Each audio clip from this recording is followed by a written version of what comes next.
My name is Emanuel Livingston. I am with you until 3 o'clock this afternoon. 513-749-1230. That's the number to get on board. 749-1230. On the other side of the glass, she held down the Lincoln Ware show like a champ. Raven Monday. She's still there. You know, we switched places today. She's on that side, I'm on this side, she was on this side. You know how that go. Now, I got to give you the warning again. The warning again. If you do not want to talk about or hear about the coronavirus, if you do not want to talk about or hear about the coronavirus, change the station now. Change the station now. We'll give them like 10 seconds. If you do not want to hear about or talk about the coronavirus, change the station now. You've been warned. All right? Give them a chance to all go away. Give them a chance to go. All right? All right, they're all gone. We're not going to talk about the coronavirus. I just, for those people. Why do you do that? Because, just because. I got a little bit of gossip today. And y'all know I don't do much gossiping. That's not my thing. But I got a little bit of gossip. It's bad news, but it feel like good news. It's bad news, but it feel like good news. Yes, Megan Good and Devontae Franklin, they are breaking up. They are divorcing. They are parting ways. They are going into their future separately, or whatever it was that they said. And yeah, for all the fellas, yeah, there you go. She back on the market. She back on the market. Now, people are mad because people are criticizing them. Because, they did, put out some books. And look, you gon' get criticism. People are like, just let them live their lives. Why would anybody be happy about this? This is a sad thing. But number one, they don't seem sad. They don't seem sad. And somebody said that's old news. I didn't know. I don't be following up on the gossip. I didn't know. And they don't seem sad about it. They don't seem sad about it. And hey, again, if you do a book or two about how good your relationship is, and when you think about it, what's the point of doing the book? What's the point of doing the book? The point of doing the book is kind of to say, if you do what I'm doing, then you would be happy just like me. If you do what I'm doing, then you would be this happy. Well, apparently what you was doing ain't working. But you made some money off a book. Ain't nothing wrong with that. Ain't nothing wrong with that. But yeah, you don't put yourself out there like that.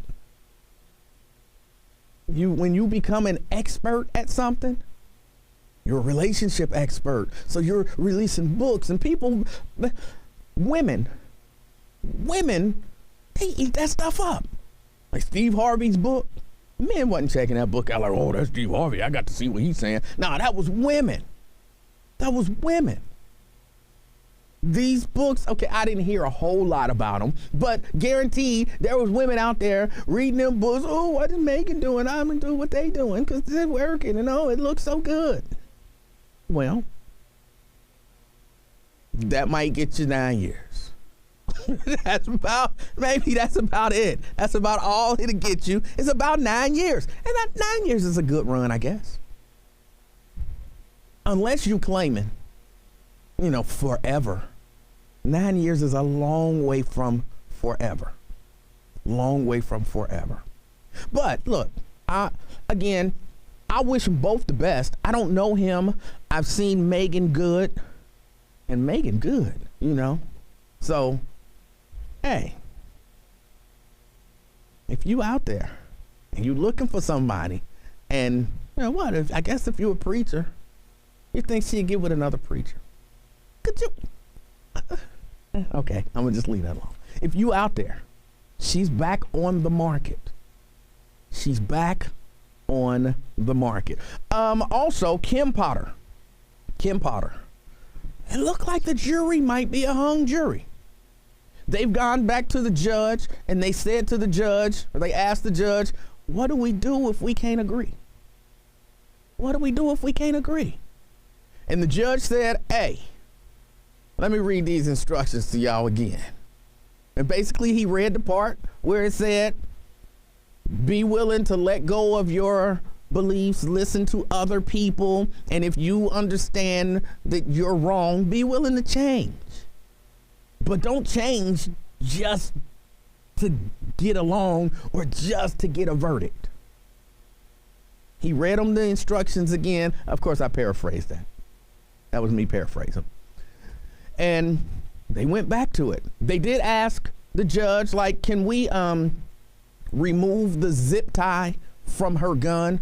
Because I guess they want to hold the gun, which might be a good sign. They want to hold the gun and presumably hold the taser. Give me the gun. Let me see. Give me the taser. Let me put them both on each side. Taser, taser, taser. This don't feel like no taser. How could she not have known that this wasn't a taser? Let me pull out the taser. Taser, taser, taser. Okay, yeah. Gun, taser, taser. No, she lying. They don't feel nothing like the same. But either way, they want to feel the gun. Without the zip tie, they want to be able to hold it. And the judge said, okay. The judge said, cool. Or at least that's what I read. So now they'll get an opportunity to hold the gun and determine whether or not they believe her story. But as it stands right now, apparently they can't come to a conclusion. They're deadlocked. They're deadlocked. I want to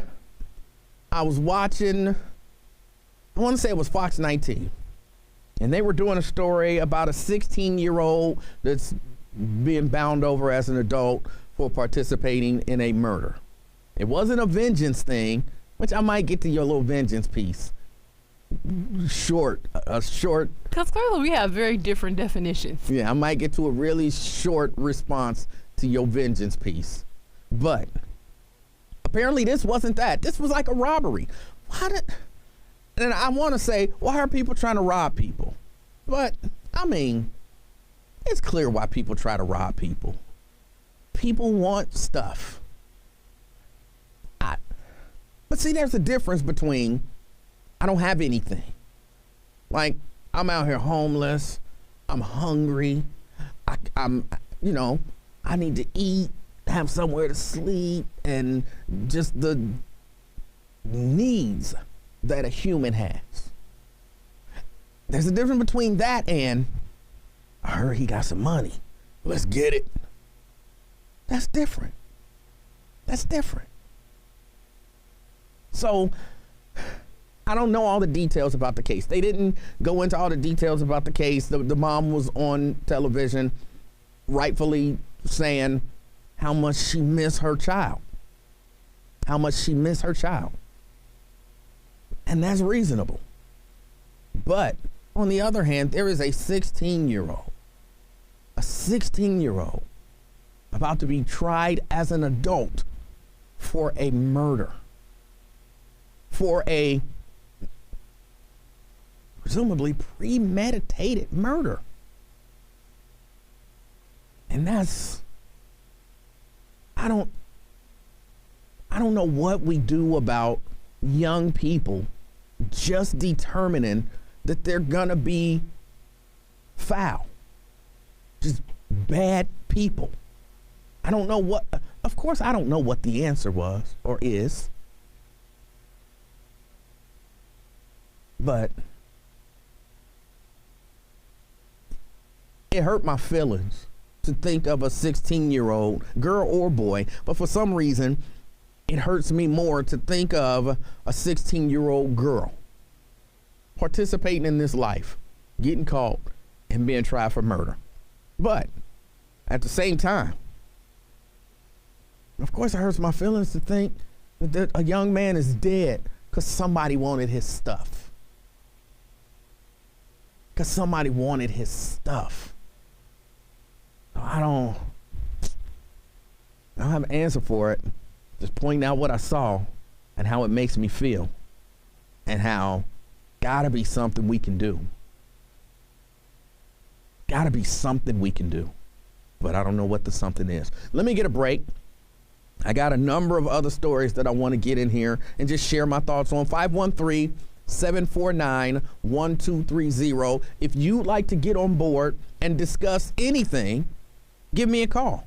Give me a call. I was going, let me make it a little light because we're right into the holidays. But then I just saw some things and I was like, I at least got to mention it and say how I feel. So that's what I'm doing. It's the afternoon experience. I'm Emanuel Livingston. I'll be right back.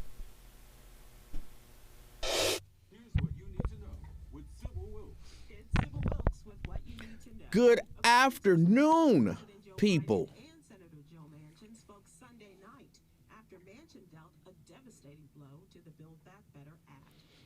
Jarek, I've not seen an update on the teen girl who allegedly killed her friend, the one whose mom called into the show. I've not seen an update on that, but I'll look for it.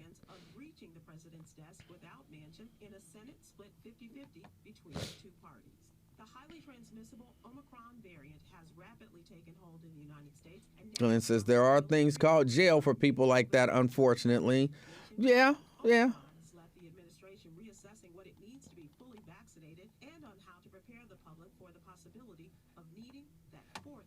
Hold on, let me see over here. Hold on, this might let me run through the whole. Candy D, Tamayo, Robert, Maria, some random letters. Denise, Tony, Purple, and Preston. Good afternoon. Those are the people over on the YouTube channel. I'll go back as far as it'll let me go back. Brent, Jack, Benita, Cindy, Michelle, Samuel, did I say Brenda already? Jerica. I think I said Brent. James, Kenneth, Myosha, Cindy, Zakia, David, Nat, Tanya, Cedric, Shelby, Tria, Glenn, Cheryl. Okay, looks like that's it. Good afternoon to all of you. Good afternoon and happy holiday season. Happy holiday season. I don't know why I yell when I sit here, but I'm yelling right now and it feels natural. It's not natural, but it feels natural. It feels like, I think I'm being like Al Sharpton. You know, when Al Sharpton is on the air, even when he on TV, keeping it real. This is Sharpton. You know, I was looking at the news and I saw, that's a horrible Sharpton. It's not about the inflections in his voice. It's the volume is what I'm expressing. He speaks like he has to project to everybody watching him in America. Like, he's in New York, like you in LA. I gotta talk to you in LA. And that's how I feel sometimes when I'm on here. I know there's somebody listening in Texas, and I feel like I'm on the air. I gotta project all the way to Texas. It's the afternoon experience. I'm Emanuel Livingston. You know, it just feels.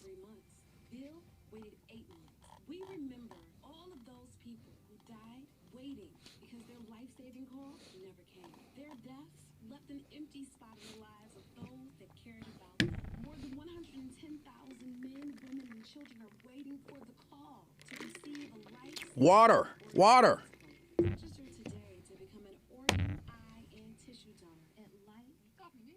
No. No, I was not telling you to get me water, even though That sounds like a good idea. I need an assistant. I need an assistant, a personal assistant. Oh, I can just say water, and they bring me water. Let's think about that. That's not gonna be me. I'm gonna say that down.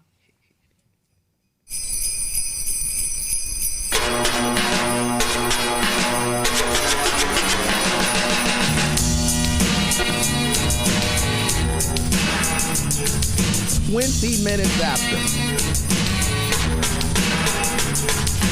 It's the afternoon experience. My name is Emanuel Livingston. I'm with you until 3 o'clock this afternoon. 513-749-1230. Talk just a little bit about Megan Good. It's all good. It is all good. Megan and what's his name? Devontae Frank. Mr. Megan Devins. Good. Whatever. Mr. Megan Good ain't gonna be Mr. Megan Good no more. Man like that. He ain't gonna be Mr. Megan Good no more. Somebody else can be Mr. Megan Good. I almost talked about that, but I really don't care about other people's relationship statuses. Like, I really just don't care. I kind of care. If you put yourself out there as some sort of an expert, I kind of care. Talked about Kim Potter, hung jury, possibly. They want to hold the gun.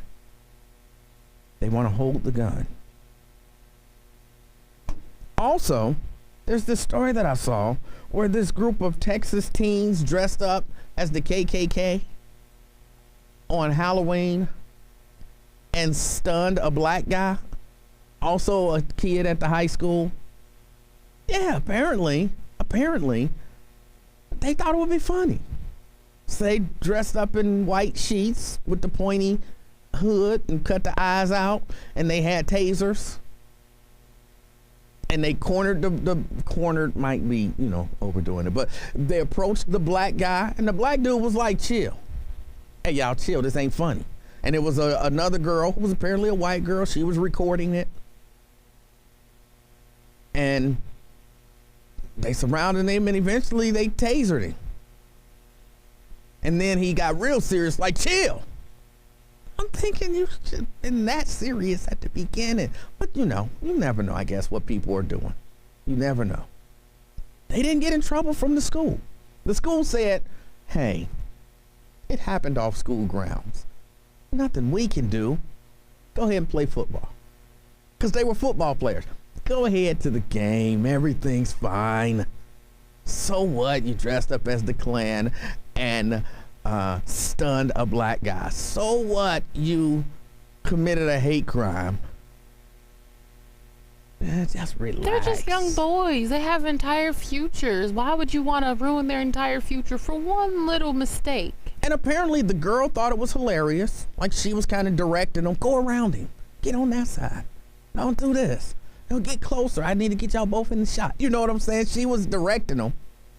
Well, now the two boys are charged with a hate crime. They're charged with, I don't have the exact charges in front of me. I'll look it up again. But they are charged with a hate crime. Rightfully so. The girl is charged too, but they're charging her as a juvenile. So. Do you think this is actually gonna change anything though? What do you mean when you say change anything? Because I feel like there's been an uptick in this kind of stuff happening in schools. Like, I just feel like lately there's been a whole lot of stories that I've come across where white students have done racially motivated or racially themed or racially charged acts of, I don't know, either violence or just disrespect. There's been a lot of, I've read a lot of stories of schools having incidents with graffiti where certain slurs were placed in certain places or certain I feel like I've heard an uptick of that. Do you think this is gonna do, now that these kids are starting to see actual hate crime charges, it's gonna do anything? Is it gonna deter this newfound confidence in, racist beliefs and the expression of that in schools? Do you think that's gonna make any of these white kids think twice, or are they just gonna keep doing it? No. Look, in spite of what people think and want to believe and all of that kind of stuff, going to jail is not about reform. It's not about deterrence. It's not about any of that. It's about punishment. It's about punishment. Now, will it deter some people like me? Y'all know I try to be honest about stuff. There are some things that I would probably do if I knew it wasn't no punishment for it. So it deters, like, I ain't never robbed a bank. Because I feel like, you rob a bank, you get caught, and there's a price to pay. So it deterred me from doing that. Now, have I seriously considered robbing a bank? Well, no, because, there's a price to pay. If I believe that I could rob a bank and get away with it, do I think I would rob a bank? You never know. But it's not even a consideration because I don't want to pay the price. So maybe for like some, and this is going to sound crazy, maybe for some borderline racists. You know what I'm saying? Like, I got some racist views and beliefs, but I'm not that hardcore.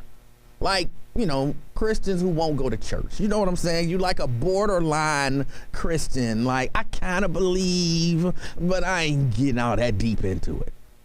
The racists are like that as well.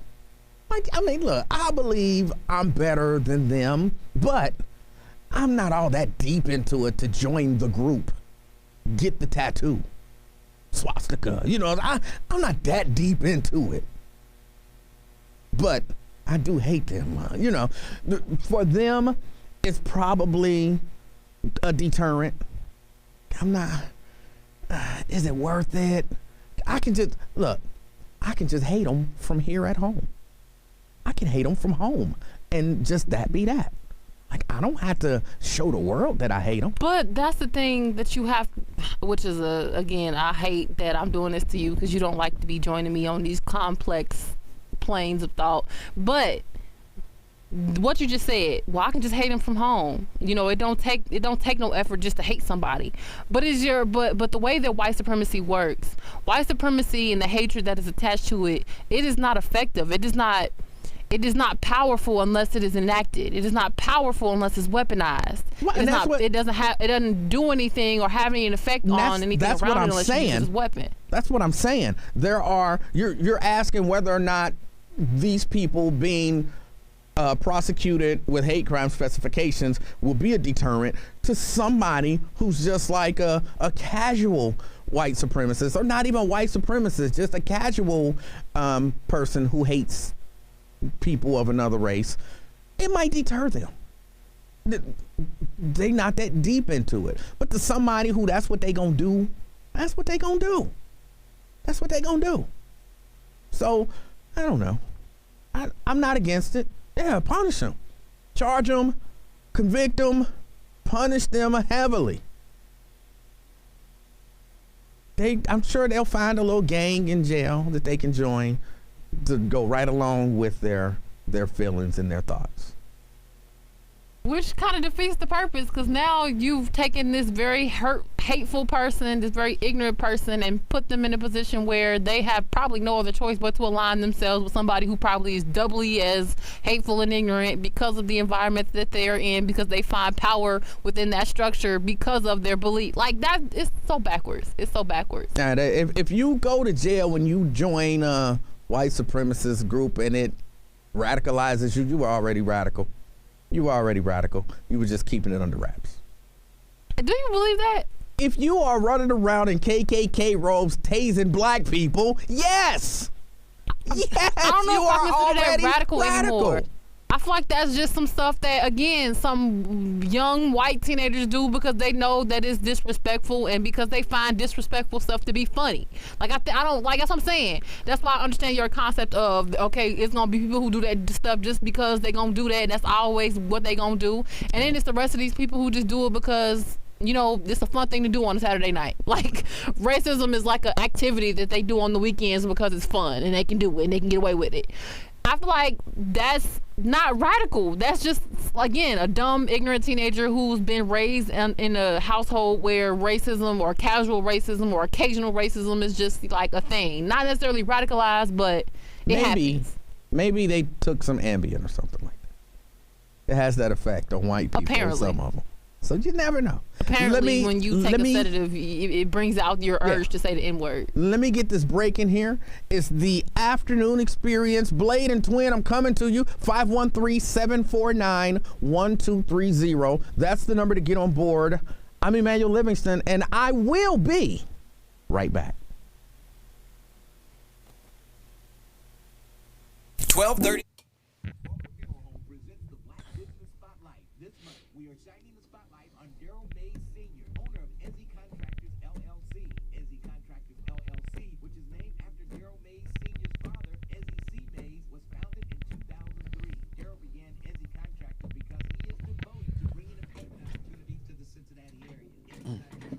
I think they said that they were just sheets. I think they said that they were just sheets. That don't sound radical to me. That just sounds like a bunch of white kids who, like, again, they ignorant and they've been raised in a situation or an environment where casual to occasional racism was just like a thing that happened and it was cool and nobody ever checked it. So they adopted it as like this funny little activity that they get to take part in here and there. And as long as they don't overdo it or cross too many lines, they can do it and get away with it. She says that I don't know if y'all could hear her. She says that kind of made her feel like the fact that it was just sheets, it was just some casual thing that was never really addressed, and this kind of little funny thing that they could do and get away with and not really be that much of a big deal. So, okay, they thought it was this little funny thing they could do, no big of a deal. Well, very funny, motherfucker. Now you are going to jail on a hate crime.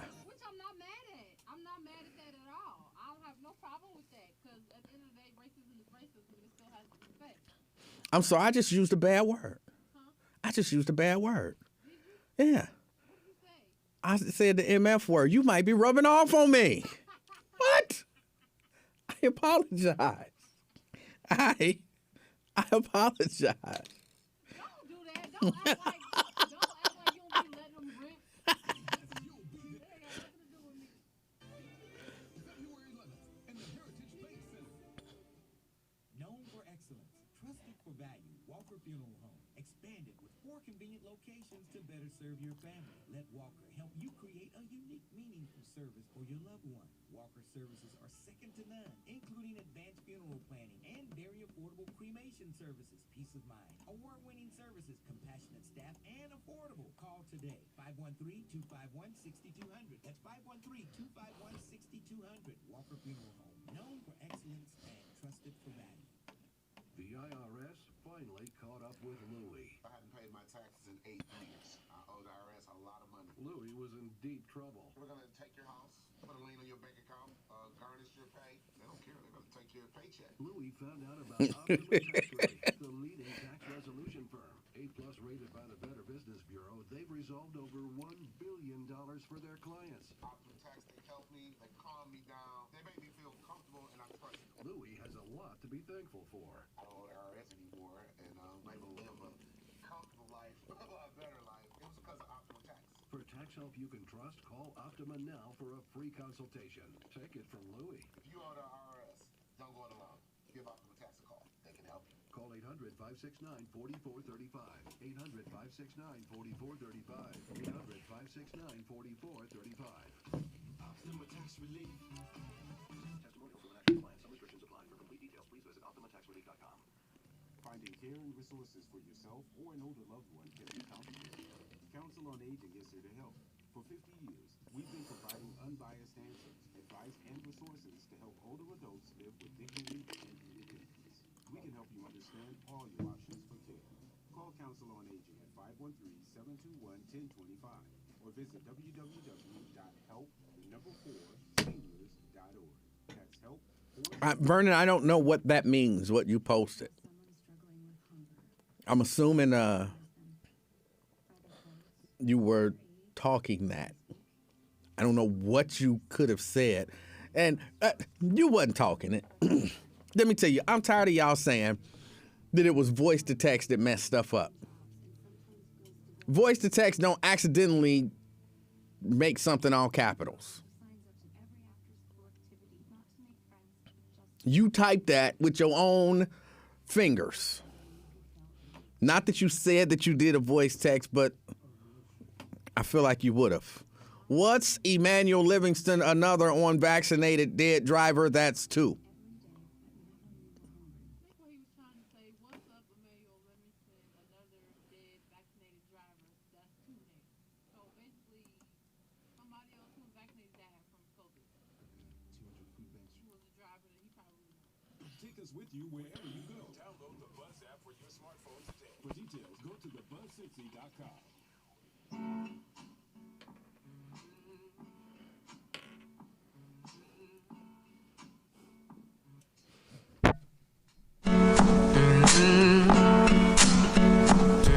Five minutes to the top of the hour. It's the afternoon experience. My name is Emanuel Livingston. I am with you until 3 o'clock this afternoon. Got a few things to talk about, a few things on the table, but before I get to anything else, because I got some other stuff, before I get to anything else, let me go to the phone. And let's get Blade in here. Blade. What up, bro? What's going on? How you doing, sir? Everything is good with me. Good. Hey, do you still drink chocolate milk? I don't. You drink any milk at all? Not, I mean, every once in a while I'll eat some cereal and there'll be some milk in it, but no. Okay. Never mind. Okay. Never mind. Hey, you're talking about a lot of things. You got a good buffet going. You know, I don't know. Some people think they can enhance God's work. Ever since Megan started bleaching her skin, she don't look very attractive like she used to look. I don't know that she's bleaching her skin, but she is still really attractive. Yeah, I understand you don't know, but I do, because I know everything. And if you disagree with me, you're probably wrong. I'm just messing with you. Hey, but I just like saying that. Hey, but anyway, yeah, she. Okay, I put it like this. I'm not gonna say she's bleaching her skin, but she is getting a lot lighter.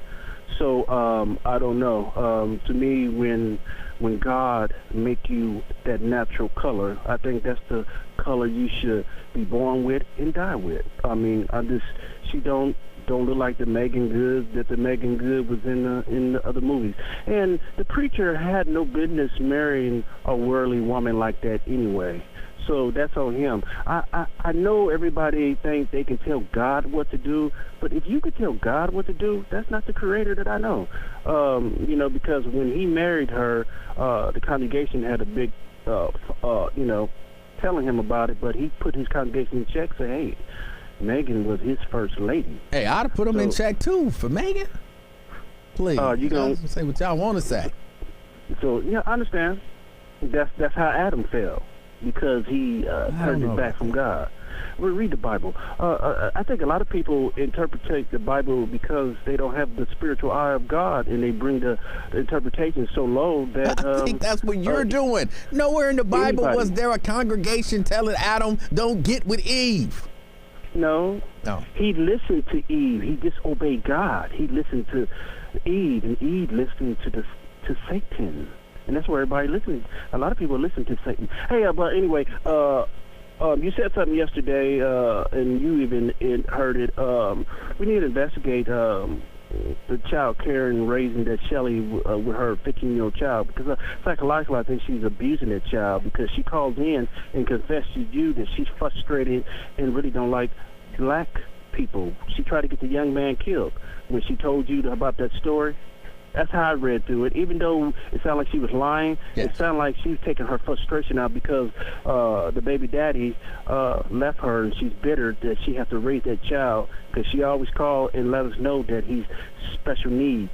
But it seemed like to me Shelly might be special needs, because she'll not handle the child, and that's very dangerous. A woman frustrated like that trying to raise, because he's almost, well, you might say he's a teenager, and I guess she feels that the young man has destroyed her life. And can you, once I get off the phone, can you get the definition of ignorance? Because I hear a lot of older men are real ignorant. Ozzy, he's ignorant about the substance of cocaine and Ritalin being the same. All you do is look it up. I mean, Google. If you can't read it, just ask Siri. or Google, the Google Assistant. They will, break it down to you like a 10-year-old. And the other one's ignorant that he was much smarter. Elijah, he was much smarter with his kid. How can somebody talk you out of God?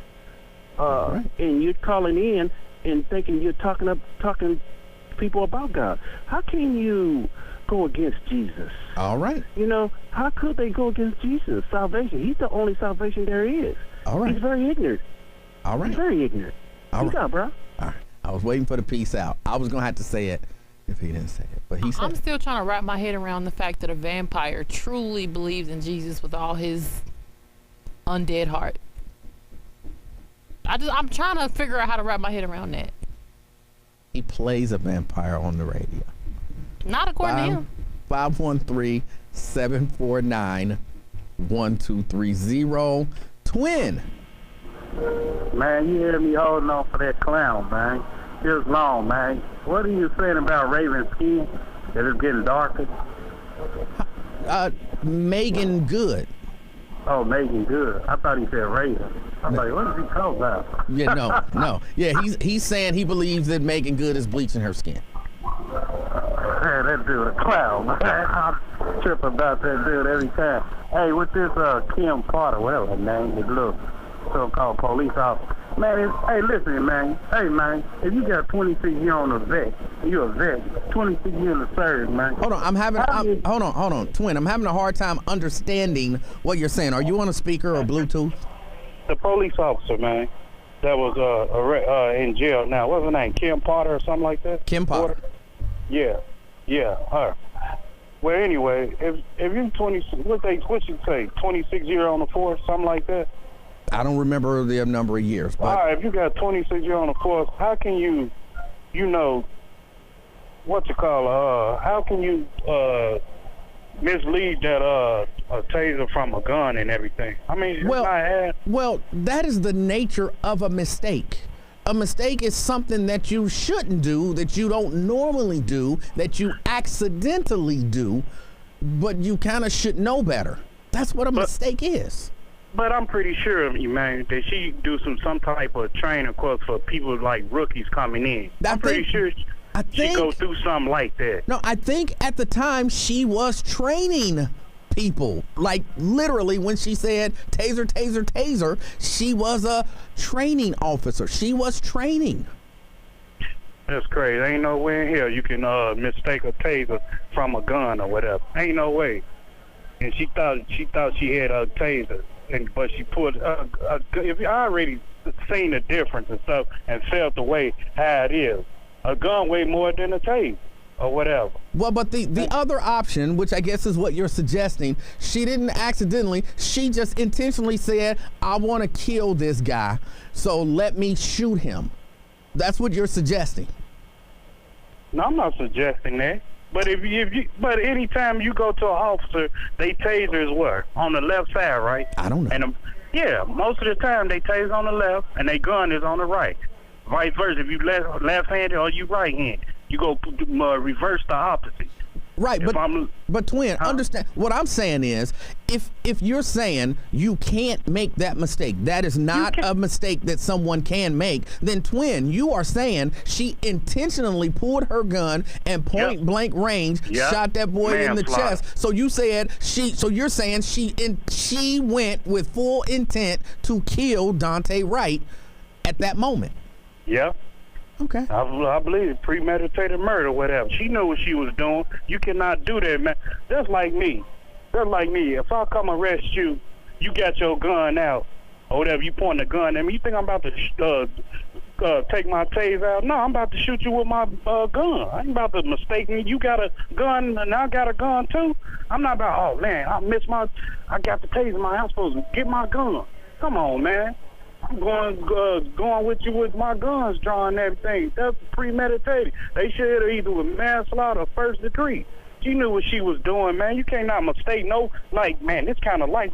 My reaction would be like, oh, this kind of light in my hand. This ain't my gun. This my taser. I'm doing. But the idea being, and again, I'm not saying that this is the case. The idea being, in the heat of that moment, right now, when he's jumping in the car, he's trying to drive off, this officer is trying to reach in and grab him, there's another officer around you trying to reach in and grab him, you in the heat of that moment pull what you believe to be your taser. You're not sitting there thinking, oh, the weight is off. You're in the heat of that moment, like taser, taser, taser, you know, real quick, everything is moving super fast. If you look at that stupid video, if they had common sense, if I was a police officer, I would have yanked his little butt out the car, put the handcuffs on or whatever.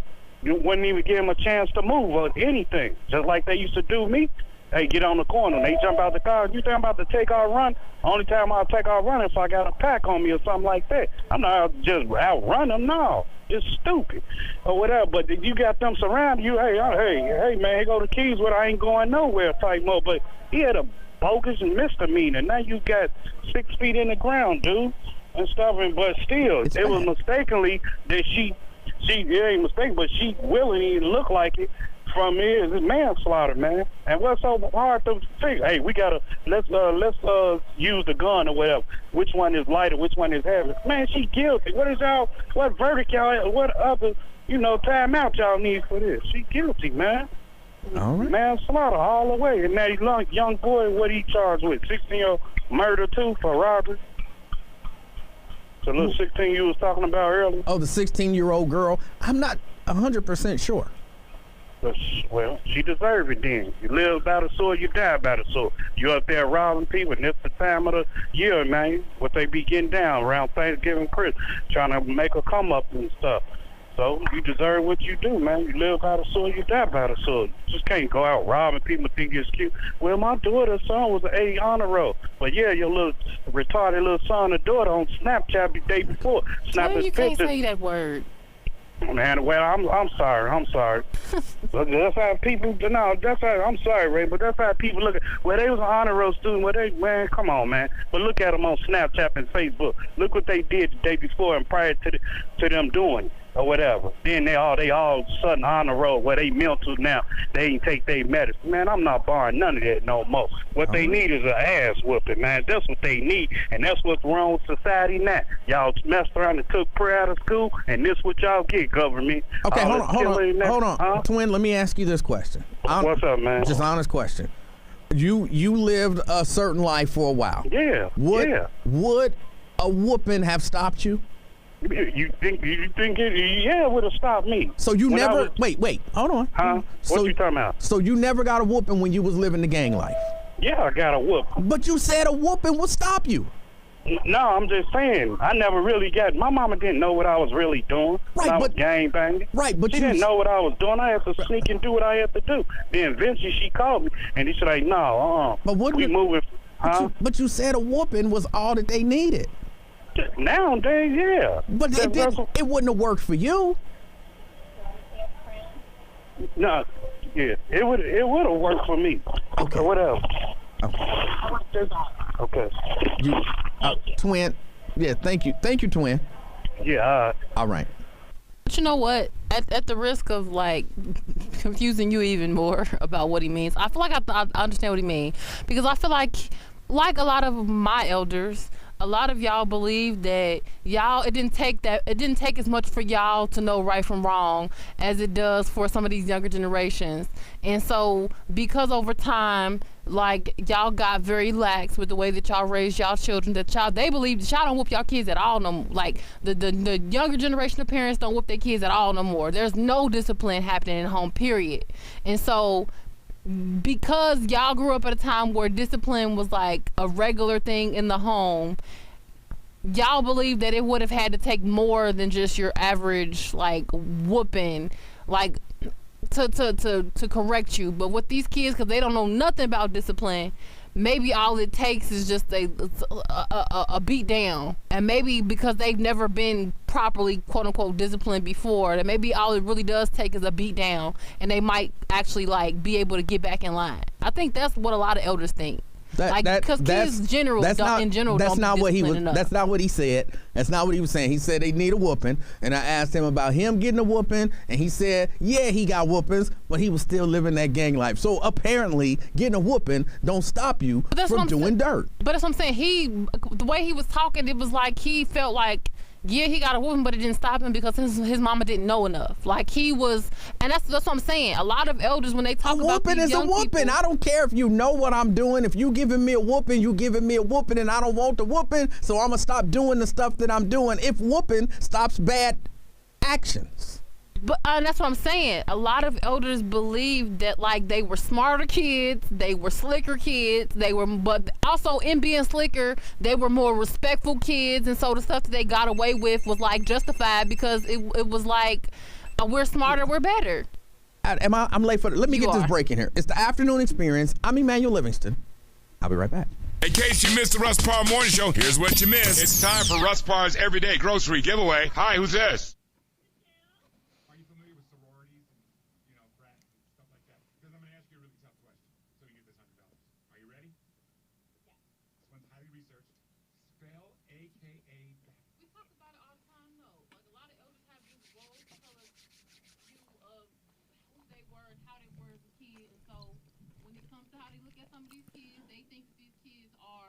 Way more violent, way more aggressive, way more abrasive, way more combative, when in actuality, y'all just don't actually even like these kids.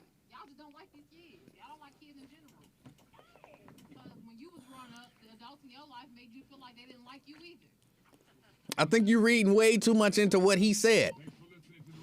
And Twin says he didn't get to answer appropriately because somebody was kind of interrupted him.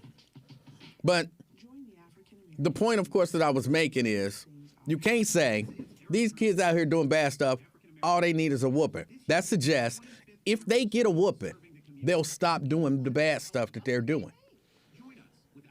That doesn't make sense if you did bad stuff and got whoopings. That's what I'm saying. Those two don't go together. But if you don't consider what you do as bad as what you think these kids do, no, he understands that what he was doing was bad. Like, he don't make no bones about that. He know he was out there, doing stuff that he ain't had no business doing. Right, but that's what I'm saying. Twin is the one that we was having the conversation with. So he know he did bad stuff, even though he got whoopings. And maybe that is what he thinks. But to me, that don't make sense. I know about me, and different people are different. So maybe that's how he feel. Yes. Yes. Yes. Yes. Yes. Yes. Maybe that's the issue, because I feel like a lot of parents, they punish their kids based off that specific thing. Every time I got a whooping, I thought I better not do no bad stuff because I don't want another one of these. Nothing bad. Let me, do what I'm supposed to do. I think that maybe that's the issue then. Maybe because I feel like there are plenty of parents who whoop their kids, but in the midst of whooping their kids, because they're so specific to whatever the situation is, that they don't ever actually take the time to explain. This ain't just because you did this one thing. This is because you're supposed to be a decent human being in general. I don't think that had to be explained to me. Maybe it did. But maybe you got to think harder about these kids these days in this world where, again, vengeance is the thing next to getting what. You believe in vengeance. No, I don't. Oh, my God. I believe that it exists and that it's something that... You believe in getting revenge. No, I don't. You do. No, I don't. I believe in letting God take vengeance. No, you don't. Yes, I do. I really do. You don't believe in letting God take vengeance. Oh my God, stop it. You said it yourself. If I slap the fire out of you, you're going to get somebody to... I didn't say I was going to get anybody to do anything. I'm saying that because of who I am, because of how blessed I am, if somebody... No, that is not what you said. That is not what you said. That is not what you said. You going to get somebody to get me. You going to get somebody to get me. I don't have to get anybody to do You do. You do. You do. How they going to find out? Because Emanuel Livingston slapped Raven Monday in Radio 1. How anybody going to know that? I don't know. Because you gonna tell them because you want your revenge. You are not gonna be like, Emanuel slapped me, but don't nobody do nothing. Jesus gonna slap him back. You are not gonna do that. If you just, I feel like you Jesus. show me that if you slap the fire out of me, you gonna make sure you got an audience. Jesus is not slapping me back. He not gonna do it.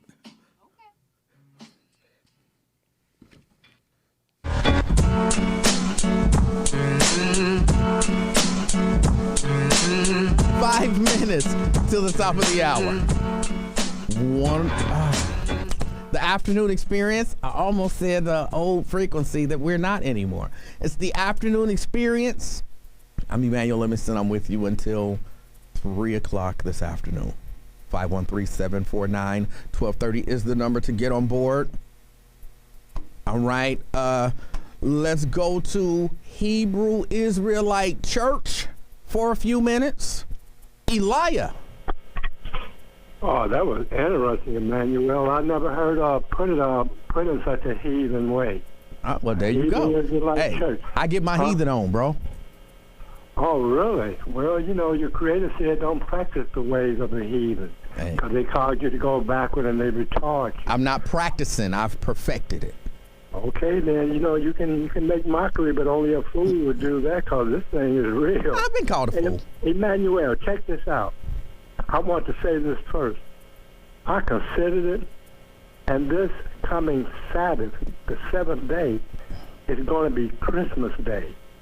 Wow, what a heck of a challenge that is, especially for people that don't know who they are. Amazing. I know where I'll be at. So, Elijah, yes. You know we're not talking about that, right? Yeah, right. All right. Now, Cam Hunter. Who? Cam Hunter, the woman in Minnesota. Kim Potter. Okay, pardon. Kim Potter. I tell you, Emmanuel, I meditated upon that, and what it's come down to, you know, meditate means just looking over it, mulling over it, looking at all the tangents, you know, and so forth. And what I saw was, let me tell you the after story first. This is Cam Potter talking to her friend or talking on a stage. Or, you know, but talking in secret. It's not for the public. What? But she's saying... What? Hold on. Wait. What are you talking about? I'm talking about Cam Potter. And you're about to make up a conversation that she had with somebody? I said an after story that I'm going to tell first. So you're about to make something up? Please? You're about to make something up? Yeah, I'm going to create something. Okay, go ahead. Okay. And the after story, she's saying, as you can see, students and fellow colleagues, it wasn't easy killing a black man, you know, like that. You really have to get this down. You really have to be ready to know how to do a mistake. That's what you're going to call it. But you're going to know how to put in all the ways of a trainee and someone who's totally ignorant so that emotionally and otherwise you're going to declare right there on the spot, as much as I know, I made a big old mistake. That's the after story. The story right now, presently, is that the jury is still out on this, right? Yes. As you know. So it's just amazing that. Well, hold on. Don't let your creative juices dry up yet. I want you to tell me. Of course, just make something up. What are they saying in the jury room right now? Let's see. And as far as in the jury room, yeah. If they have any clarity at all, any sense of rightness, right, and balance about themselves, then she has to be charged for being recklessly endangering the life of another. Hold on, your juices is drying up. You created a story about what Kim Potter is going to say afterwards. Right. Create a story about what they are saying right now in the jury room. I don't know how to deal with people who are ignorant, and how they deal with truth, and they call truth lies, and they call lies truth. You don't think? Hold on. You don't think? You don't think that Kim Potter is one of those people? I do know that right-minded people. Wait. Hold on. You don't think that Kim Potter is one of those people? Is one of what people? The first people. You said what they call truth lies and lies truth, and they ignorant. You don't think Kim Potter is one of those people? I just got to describing the after story. Right. Hold on. Wait. See, that's what I'm saying. Relax for just a second. You're not understanding the question that I'm asking and why I'm asking it. You're just going slowly. No. You created a story about Kim Potter and what she gonna say afterwards, right? Yeah. So I want you to create a story about what the jury is saying right now. And you can't say, well, I can't get into the mind of ignorant people, because you just got into the mind of an ignorant person and created a whole story. Let me get into the mind of a jury, because I am an actor. There's a fair amount on me. So let me jump into the part then, because you made it clearer. Right. In the jury room, 6 on one side, 6 on the other. We'll call it like that. Okay. They're in knots. The one side is trying to say very meaningfully and soft voice, listen. Yeah. She's guilty. You got to accept it. Right. And on the other side, they're raging like pit bulls. Like, can't you see that she made a mistake? Can't you see the way she cried? This woman is torn up. She'll never do such a thing again. And they're just locked in that. And hopefully, the ones who see clearly will prevail, and the judge will see clearly and prevail, and see that what she did should not be a defense. All right, and one more story, real quick, because I'm late for the break. One more story. If she gets convicted, then what is she going to say? Hallelujah. She's going to say, I'm caught, and I can now fess up and face what I need to face in terms of justice. All right. Well, those were some great stories. 'Twas the night before Christmas. Hell no. All through the house. Hell no. Elijah was making up stories. Hallelujah. You ought to keep it that way. All right. I appreciate your call, sir. 513-749-1230. Hey, look, if you want to make up stories based on nothing, 513-749-1230. That's the number to get on board. It's the Afternoon Experience. I'm Emanuel Livingston. I'll be right back. WBBZ, Cincinnati, 1230 The Bug, your talk station. Good afternoon. News is sponsored by Compassion International. COVID case numbers are surging locally and statewide. Hamilton County yesterday reported 435 new coronavirus cases. New Ohio Department of Health reports that 12,000. And somebody on here said they looked up Megan and she is not fine. Did you look up Megan Fox or Megan Good? Because if you looked up Megan Fox, then you would be disappointed. Like, what? Why people say she fine? No. But if you... Yeah, whatever. But if you look up Megan Good, you're going to be like, damn. Okay. So, I don't know. You might have looked up the wrong Megan. This week near the University of Cincinnati campus. According to reports, 57 cars were damaged between Sunday night and Monday morning. Police say they have the suspect on tape and are preparing to make an arrest. Compassion International is in Haiti right now, ready to help those devastated by the earthquake. Make your $40 gift by texting. All right, y'all can think. Look, I'm not telling y'all can't think that Megan Fox is pretty, but not to me.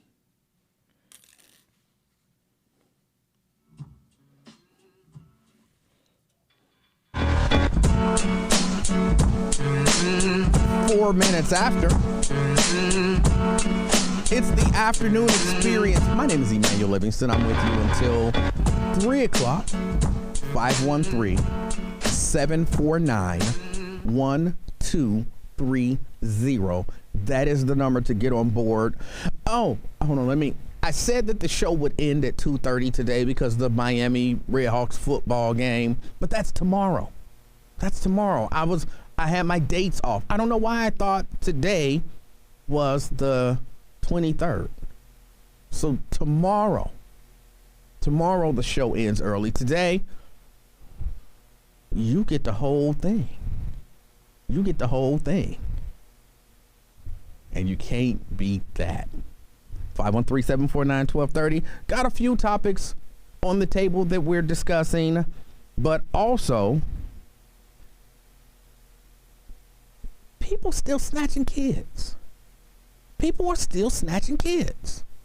Now this one is a little, on the suspicious side, but look, y'all, watch the little ones. There's a 3-year-old in Texas that's missing. Her mother apparently left her alone for an, indeterminate amount of time. We don't know exactly how long she left, but when she came back, the 3-year-old was not there anymore, and they are currently frantically searching for a 3-year-old who they presume has been snatched from a park. Gotta take care of these kids. Don't leave a 3-year-old alone for any period of time out in public. Any parent should already know that.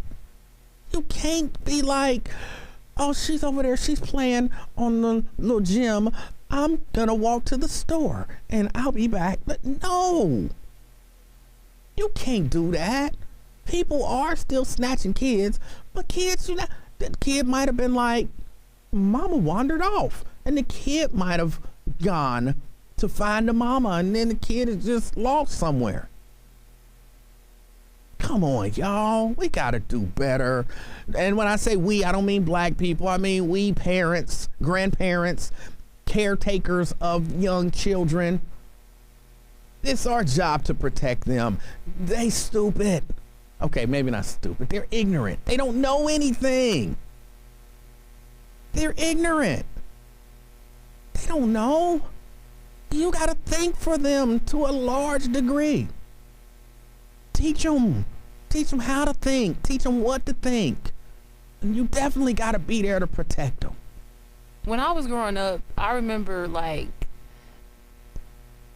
parents, at least parents that I was familiar with, they would laugh at the idea of them little child leash things, or them little backpack that you put on your kid, and it has a little leash attached to it, where if y'all are out somewhere and you don't necessarily want to keep your kid in the buggy or something, or carry them around on your hip or whatever, or push them around, just put them on a leash, and then they kind of do what they do, but they're always connected to you. And I just remember as a kid growing up, a lot of parents, at least in our community, found that to be the weirdest thing ever. That was a white parent thing. Yes, it is. But I can't lie, I wouldn't be opposed to that if I were a parent. We live in a time where you just can't, you cannot. You teach your kids discipline, and you keep them close to you. It's your job to pay attention. For me, the leash is an opportunity to not be paying attention, because you feel like, hey, I got them on a leash. If they go too far, it'll pull me, so I don't even have to pay attention to them. Pay attention to your daggone kids. Well, yeah, of course you have to pay attention to your kids. Then why you need a leash on them?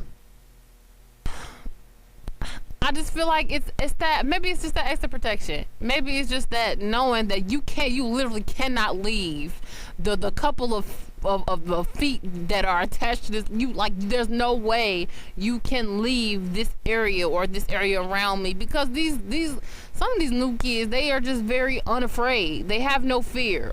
Some of these pandemic babies have no fear. They don't respond well to being told no. That leash thing. Different. That leash thing.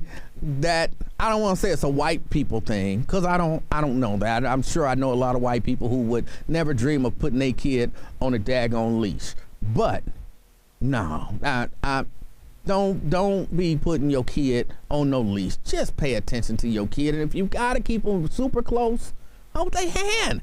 They got that little hand. It's tiny, they grab your finger and you kind of clamp down on the rest of their hand. You holding their hand, y'all walking, and everything is good. You don't, no leash. No leash. That's, if you ask me, that's lazy parenting. That's lazy parenting. No leash. Every time I see that, and I'll be honest with you, I don't know why it vexes me so. I don't know why it vexes me so, because technically it's not hurting the child, but it's, and I can't put it into words because I haven't thought on it deep enough to really figure out why it vexes me like it does. Could it be the lazy parenting thing, or do you just not like the idea of restraining a child like an animal? You don't need no damn leash for your kid. Pay attention. Pay attention. That simple. Pay attention. And your kid should be fine. Again, there are people out here who want to harm children. That exists. How it exists, why it exists, I don't know. I wish it never existed, but it does actually exist. It's a bad thing. People snatching kids and harming kids and all of that kind of stuff. And I believe if you harm a child, I don't believe in the death penalty. But if I were gonna be a death penalty guy, I would say people who harm children would be the people who should get it. I don't, there's not really much coming back from harming a 3-year-old. That 3-year-old couldn't possibly have done anything to you for you to harm them. You're just evil. You're just evil. And I don't throw that word around a lot. But if you're harming children, you're evil. And something bad should happen to you. Something really bad. Some vengeance. Something really bad. But I don't believe in putting no kid on no leash. 513-749-1230. That's the number to get on board. Let me go to the phone. Cleveland. Oh, hey, God. Man, that was quick. You there? Well, I'm going to put you on hold for a while. I don't want it to be too quick. So let me put you on hold. Maybe your phone will clear up just a little bit. Maybe your phone will clear up just a little bit. Kyle Rittenhouse. He was asked about Black Lives Matter. He's at this conservative convention. I don't remember the name of it. I don't remember the name of the convention. But he's at this conservative convention. He's treated as a hero. Like pyrotechnics going off, the whole nine. Apparently, though, there was one reporter that wanted to ask him about his support of Black Lives Matter. They snatched the dude's press credentials right off his neck. Like, these are revoked. Now get out. These are revoked. Now get out. Because they can't have their hero. Support Black Lives Matter. And he said that he does.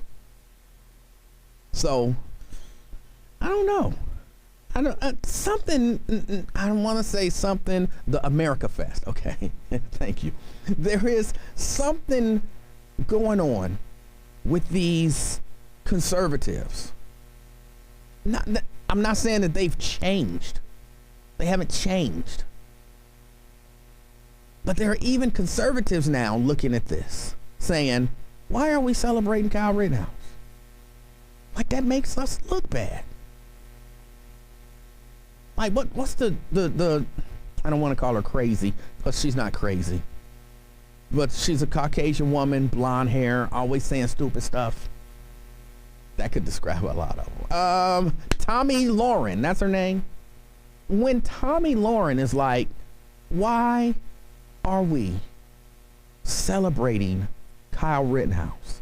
That makes us look bad. Of all of the things that she said that makes conservatives look bad, you know it's bad when the bad example of a conservative female is saying, this makes us look bad. But they're celebrating a guy just because he killed people. That's it. What did he do? Well, he killed some people. Oh, well, he's our hero. That kind of makes you look bad. All right, let me get a break in here. 513-749-1230. Cleveland, I don't want to disappoint you, so I'll let you wait just a little bit longer. It's the afternoon experience. I'm Emanuel Livingston. I'll be right back. All the news and information you need.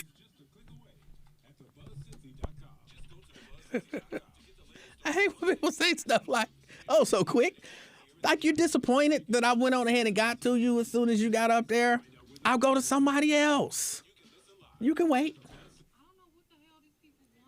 Oh, he hung up.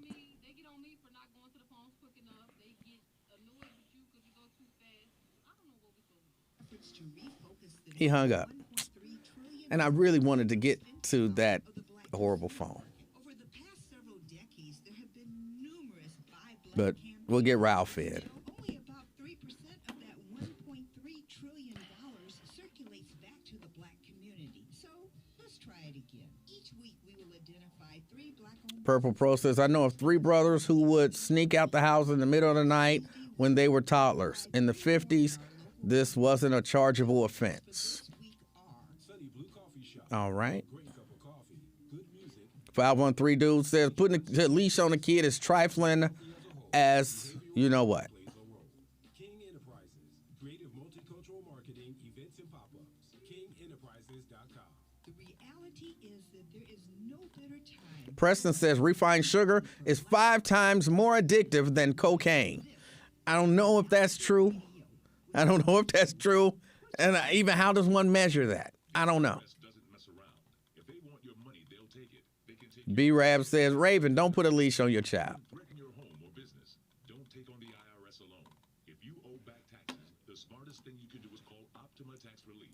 Experts at Optima specialize in a powerful IRS assistance program called the Fresh Start Initiative. Lewis says any black man dumb enough to believe O.J. Simpson is guilty is dumb enough to believe she thought that was a taser. Well, I'm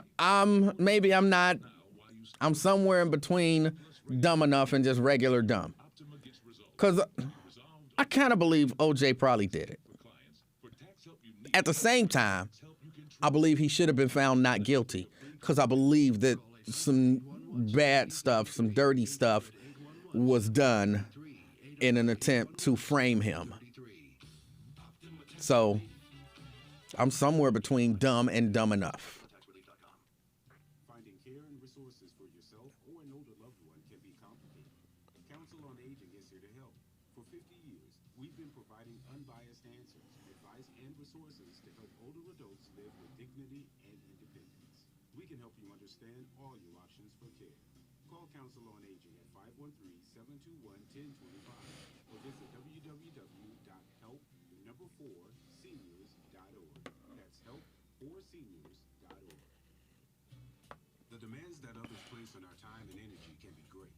And for many of us, the COVID-19 pandemic has also Cherokee says, if you ain't selling your stuff for sugar, there's no comparison to a crack addict. I ain't never pawned nothing to get a piece of cake. It hasn't happened, ever. what makes you happy, and setting boundaries are just a few ways to care for yourself. For more specific advice, visit interactforhealth.org. This year, you can help the Salvation Army bring help to more hardworking families still struggling. How do you murder 2 white people and not get any defensive wounds? Well, they say he had defensive wound on his hand, but there are people who could do it. And protecting that investment is a big responsibility. If you live in a condominium or homeowners association, Who got their press pass snatched? The person at the conservative event who asked Kyle Rittenhouse about his support of Black Lives Matter. A reporter was like, so you support Black Lives Matter? And the security was like, get out of here, get out of here. And he was like, I'm just asking a question. I'm fully credentialed. Why can't I ask you a question? And they snatched his press pass. This has been revoked. Now get out, and if you don't, you'll be charged with criminal trespass.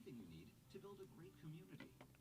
CAI has resources for your association board, professional training for community managers, and free helpful... Somebody said, Glenn said Raven pregnant. Raven is not, well, I can't speak. I hadn't heard Raven say she was pregnant. She says she is not pregnant. Raven says she is not pregnant. or Pregonet. Russell Wilson here, and I know how important exercise is. With Play 60, United Way and the NFL are helping kids stay active and play at least 60 minutes a day. But what this place needs is you. To donate or volunteer, go to unitedway.org/. Most black people believe in beating their kids for just looking a way they don't like. I use the leash. Tiffany, that's not true. I don't know where you got the idea that most. That's the problem that I have. You're saying most black people believe that. I don't believe that. It sounds like you're kind of trying to justify using a leash. And you don't have to. You make your decisions.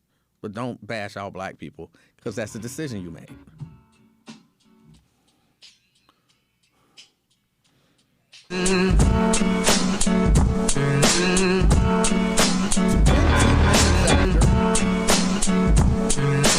It's the afternoon experience.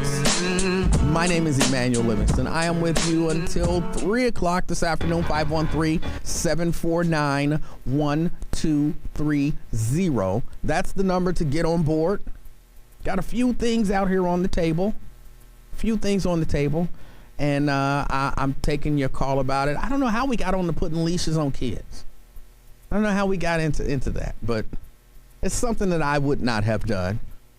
I don't think it makes you a bad parent necessarily. Maybe a little bit of a lazy parent, but not necessarily a bad parent. And again, that's just my belief. Maybe it worked for you and your child, Fido. You know, all I know, it worked for you. But I would not have done it. Let me see. Is this Ralph? Ralph, you're on the bus. No, this is Cleve. I got off my wacky phone and I got on the cell phone. Oh, okay. Well, you're on the bus.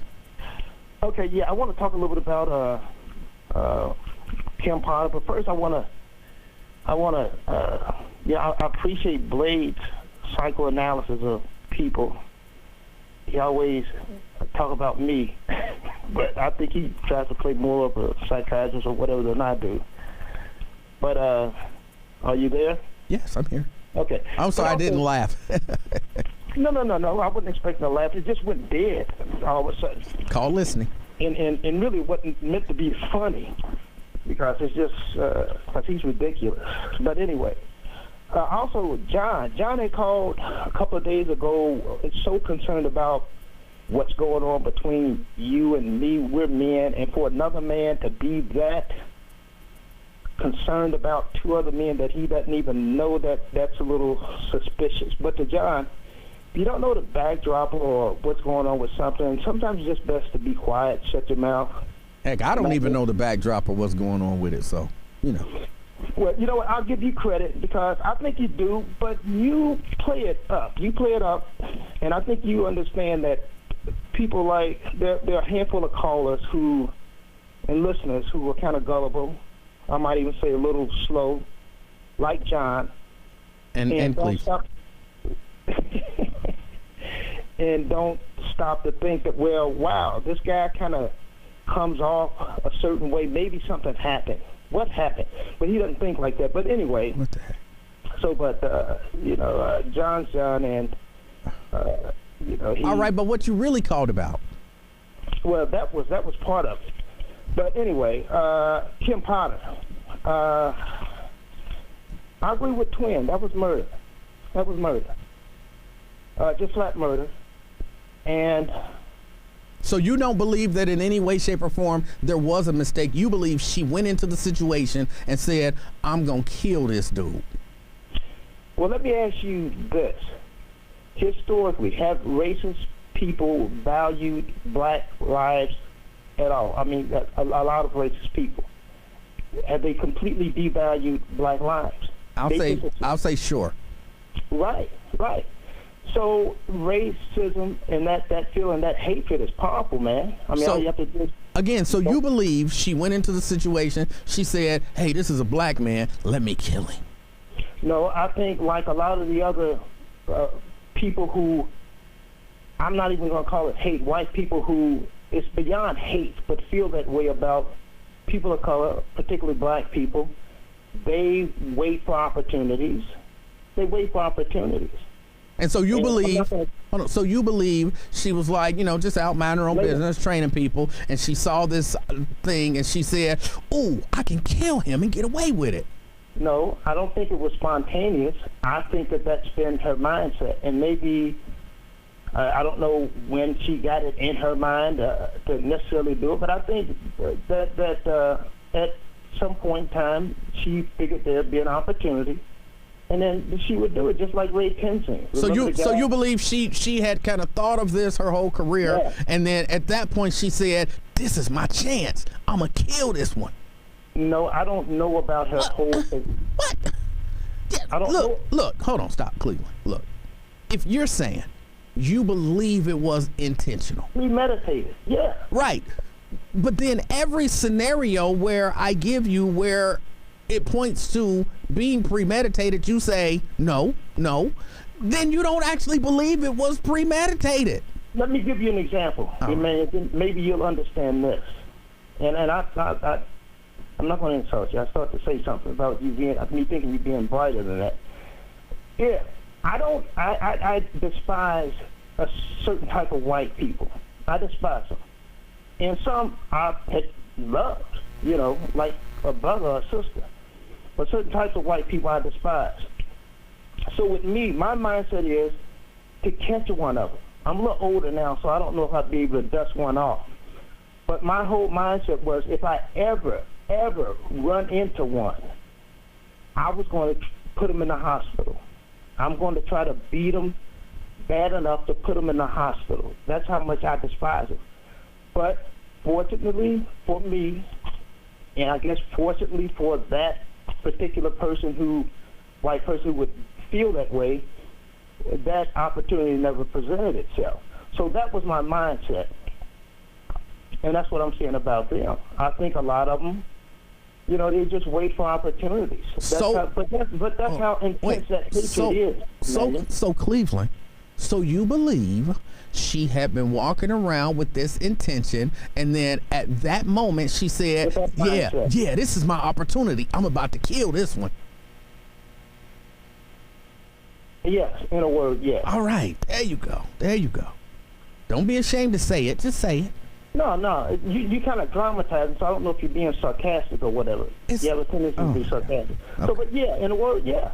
Yeah, I think that the hate is that strong, man, that they hate so intensely that some of them, police in particular, because they know that there's going to be an opportunity to where they may be able to get away with it, and I believe that was her mindset. And when you add in all the other stuff, too, the thing, the taser being on the left side, 26 years on the force, so you draw it out with your left hand, or did you reach across with your right hand and got it?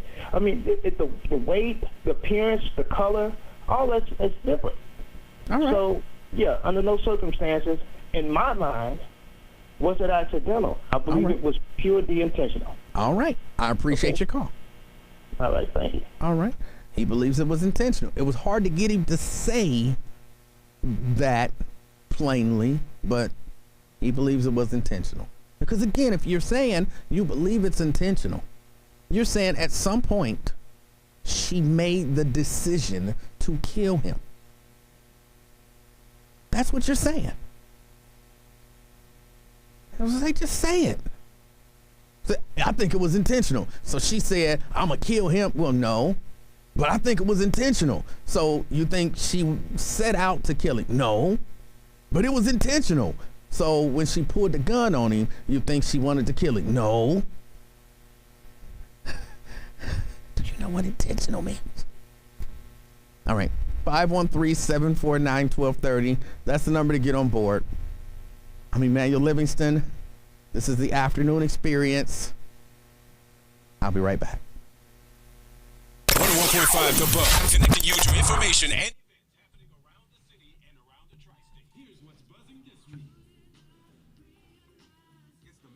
why are people afraid to say what they mean? And nothing that I asked was, could be, or at least from my perspective, could have been considered being sarcastic. Hey, this is Lincoln Ware. If you have a passion to work in radio or television like me, you need to visit Ohio Media School, Cincinnati. Call, schedule a campus tour, and get started right away. In just 8 months, you will have everything you need. People are just making stuff up. And again, on the Kim Potter thing, I believe it could have been accidental. It could have been. I've been in situations where things were moving real fast and I accidentally grabbed something that I would not have grabbed, knowing the difference. I'm not saying I believe it was. I believe it could have been. But even if it was, did I say, you said, I was about to say, did I say Kim Hunter? But even if it was accidental, I think it's still a crime. Still a crime. I may be Dr. Nina Ford Johnson, but I'm a mom first. My babies are my top priority, always. With this Delta variant going around affecting Black kids at a higher rate, I'm telling any parent with kids 5 and older that asks, mine will be getting the COVID vaccine as soon as they're old enough. The risk from COVID. But again, if you don't believe it was accidental, if you believe it was intentional, then you believe at some moment she intentionally pulled out her gun and made the conscious decision to shoot him point blank in the chest, which she said, I'm going to kill him.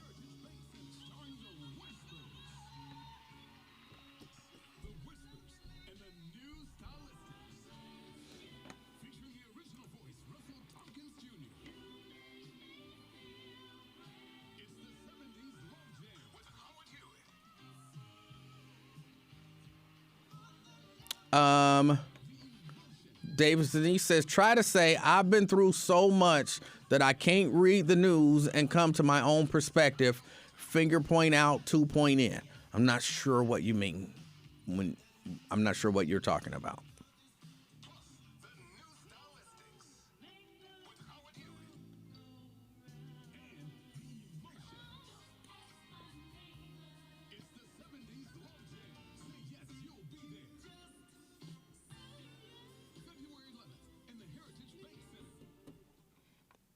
Anyone who wants health insurance.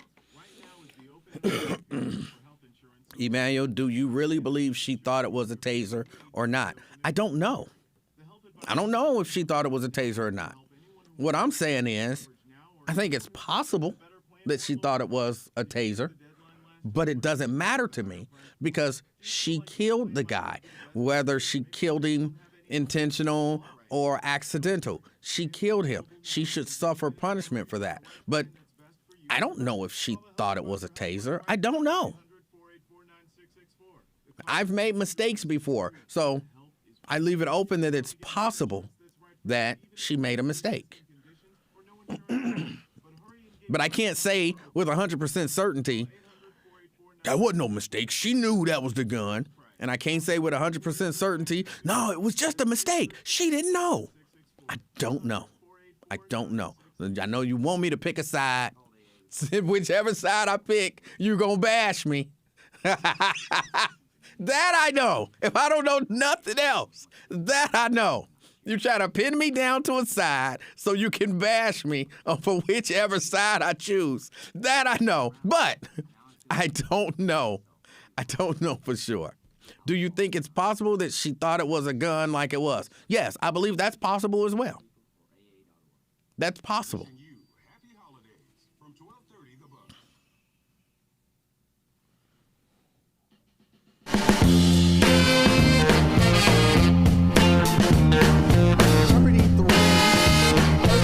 Minutes after. It's the afternoon experience. I'm Emanuel Livingston. I'm with you until 3 o'clock this afternoon. And we're about halfway through with the show. We're about halfway through. 513-749-1230. Okay, I got people on 2 lines. I'm not sure who it is. Who's on which line? All right. So let's get Chase in here. Chase! Hey, how you doing today, Emmanuel? I'm doing all right, and you? I'm doing well. Hey, I just wanted to make a quick announcement for the community. The Picket Project is sponsoring toy giveaway and food. This coming Friday, Christmas Eve at 5:30. We'll be giving away food and toys, and also we'll be raffling off a couple of bikes. So we just want to have the community come out and get those toys and food. So anyone can come out and get food and toys? Anyone on Longcraft in Winton Parish. All right. And give the particulars again, date, time, place. Okay, the time is 5:30, and the date is Christmas Eve over in Winton Terrace on Longcraft. So as soon as you come up the hill, that first turn to the left is Longcraft, and come on back. And during the festivities, it's going to be Santa and Mrs. Claus and Grinch, and some giveaway toys and food.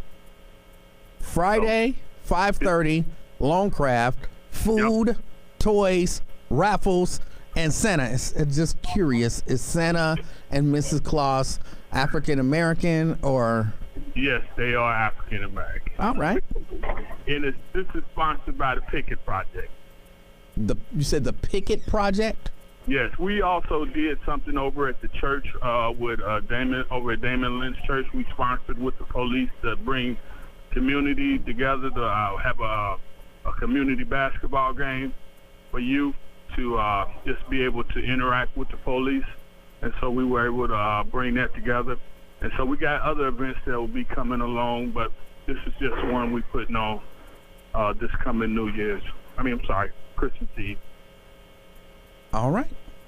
Thanks, Emanuel. I appreciate you, man. You're doing real well. Thank you, sir. All right. Take care. All right. That was Chase, 5:30, Friday, free food, toys, and raffles and everything. Go check it out if you get the opportunity, especially if you need it. Don't be ashamed if you need it. All right? 513-749-1230. Mr. Wells. Hey, how you doing, Mr. Livingston? I'm fantastic. How are you? I'm well. Look, I'm not going to talk about boycotting Christmas because you want us to stay on the law enforcement piece. But all right, hold on a second. Hold on a second, Mr. Wells. I learned from my mistakes and from experience. So let's do this. What is the overarching point that you want to make with this phone call? Like if you had to put it in a sentence or two and that was all you were going to get to say, what is the overarching point that you want to make with this phone call? I like it to be bilateral and accomplish two things. But I'm going to talk about law enforcement and what's going on in Minneapolis and defer the religiosity to tomorrow, if that's okay. Now that's your topic, but what is the point that you want to make? When all is said and done, what do you want the people to walk away with as the idea that you were trying to put out there? Idea should be that justice for Brother Philando Castile after Biden Harris being elected and Keith Ellison, AG, Geronimo Yanez that shot and killed Brother Philando Castile. It was in Ramsey County. The federal government should get justice for that family. Hold on. You run it off again. I'm just telling you, there's some detail to it. Hold on. I'm gonna let you get to the detail. But if I allow you to go of your own devices, we'll be on here for 20 minutes and I will never know what the point is that you want to make. So make the point first and then back it up. So the point is, it sounded to me like you said the point is that the killer of Philando Castile needs to be brought to justice. That's your point. And the Biden-Harris administration can do that with a federal charge. Because remember, I'm going to be real clear. Unlike what's going on relative to Brother Dante Wright and George Floyd, that was Hennepin County. Philando Castile was killed over in Ramsey County by a San Anthony cop. Geronimo Yanez shot him. It wasn't in Hennepin County. Okay. This judge right here, Regina Chu, she is she's an appointee by Jesse Ventura. She's been there since 2002. And in Michigan, the judicial candidates, they don't run by party, but if they're running again on incumbency, that's designated on the ballot for what I've read. So we haven't heard about what's the stance on Regina Chu. And the other trial, these recent trials, we know the judge's positions who appointed them. So the judge overseeing the trial of Kim Potter and the death of Dante Wright, she's a Jesse Ventura appointee. She's been there since 2002, and she's Asian American. She's 68 years of age. Usually we get the analysis on the judge. That hasn't come up in this conversation about Kim Potter. It's come up in other trials about who's the judge, who's doing the ruling and blah, blah, blah, instructing the jury. The Biden-Harris administration, for those people who support the Biden-Harris administration, there should be an exacting revisit of Geronimo Yanez being tried on federal charges for killing Philando Castillo. Hadn't heard one word about that. Hold on. Wait a minute. Quick question. What did the Trump administration do about it? That death actually happened in 2016, July 2016.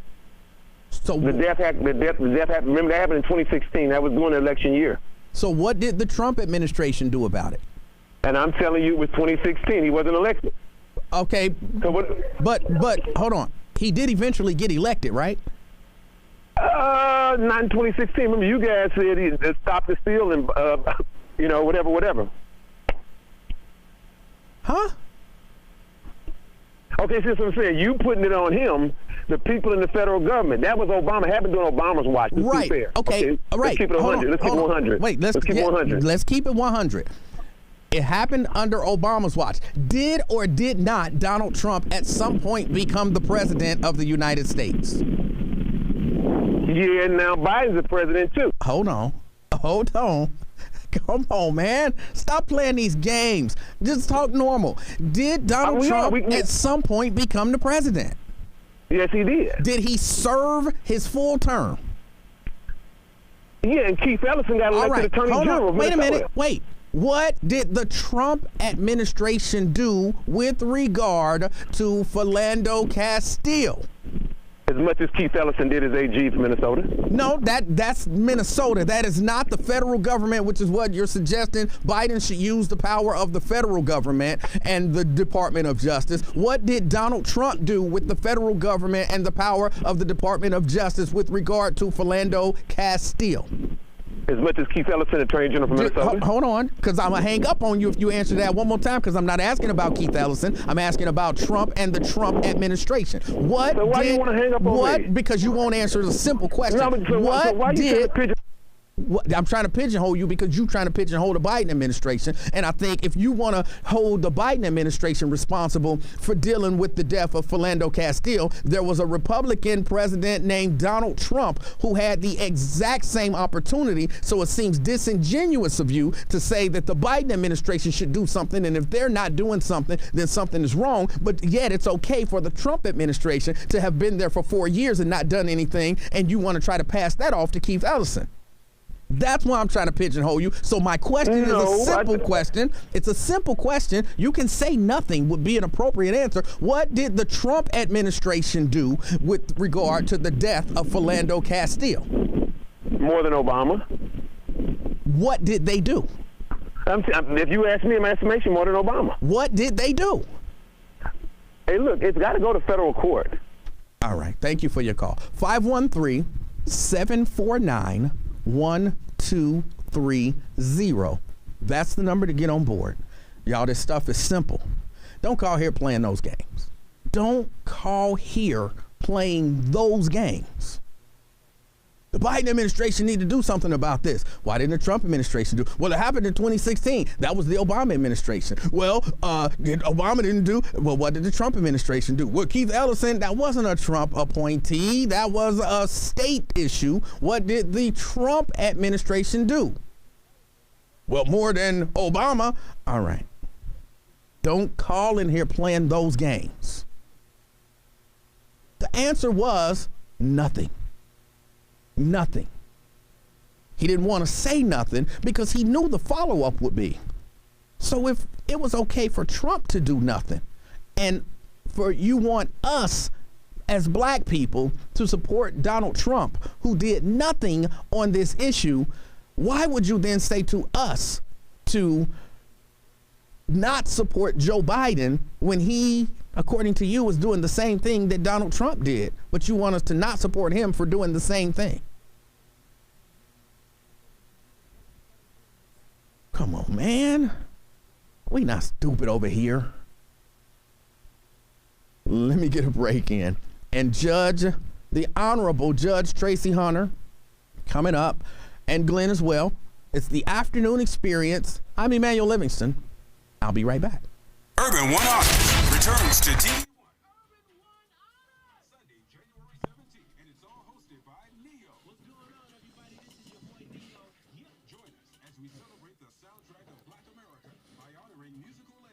Oh, I got to make a quick run.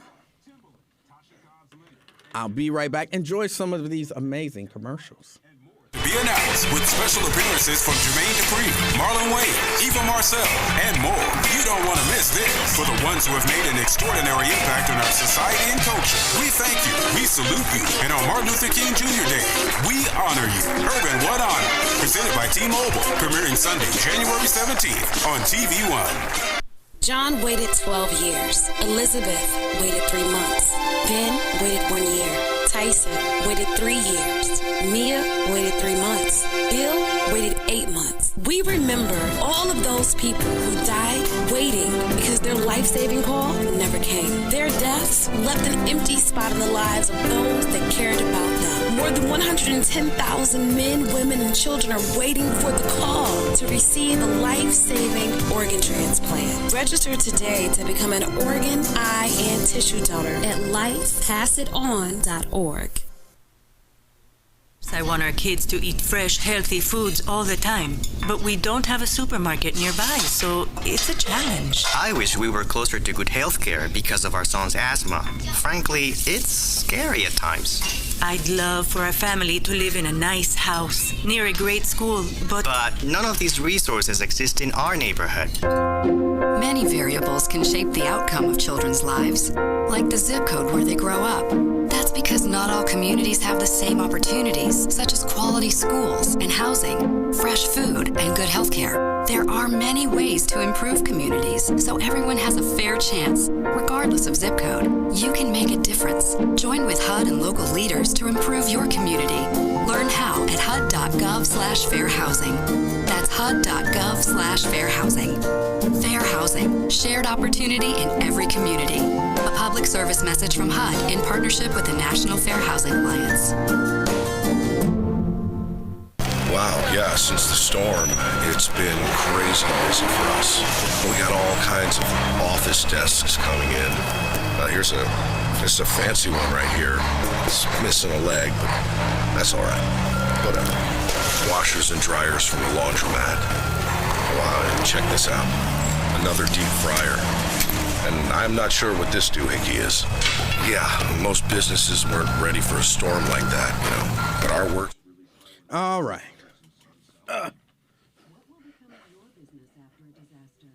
Tie the shoe. Businesses aren't prepared for an emergency, and 40% of businesses that experience a disaster never recover. Make an emergency plan now before it's too late. For a free online tool that helps you develop an emergency plan to keep your business up and running should disaster strike. Davis Denise says, Emanuel act like the only crimes in the country that are punishable are committed by cops. Cops ain't S, but they aren't the only ones hurting folks. How would you come to that conclusion? How would you come to that conclusion? Didn't I just talk about people hurting kids? I just talked about that. Yesterday I was talking about the dude who killed us. You're not talking enough about black people murdering black people and killing black people and robbing black people and raping black. You're not talking about the bad blacks enough. Oh. We want to hear about the bad blacks. I'm not talking enough about bad black people. I apologize. We want to hear about all the black people that white people tell us exist. We want to confirm all of white people's fears. That kind of sounded like my dad. Weird. You don't have to be perfect to be a perfect parent. There are thousands of teens in foster care who would love to listen to you practice your dad voice. Call 1-888-200-4005 or visit Some of y'all just hear what y'all want to hear. And I don't know why But y'all really only want to hear the stuff that makes you think bad about me. Why would you want that? I'm a wonderful guy. There's no reason to want to hate me. Like, y'all go out of y'all way to want to hate me. And I'm just too damn lovable. To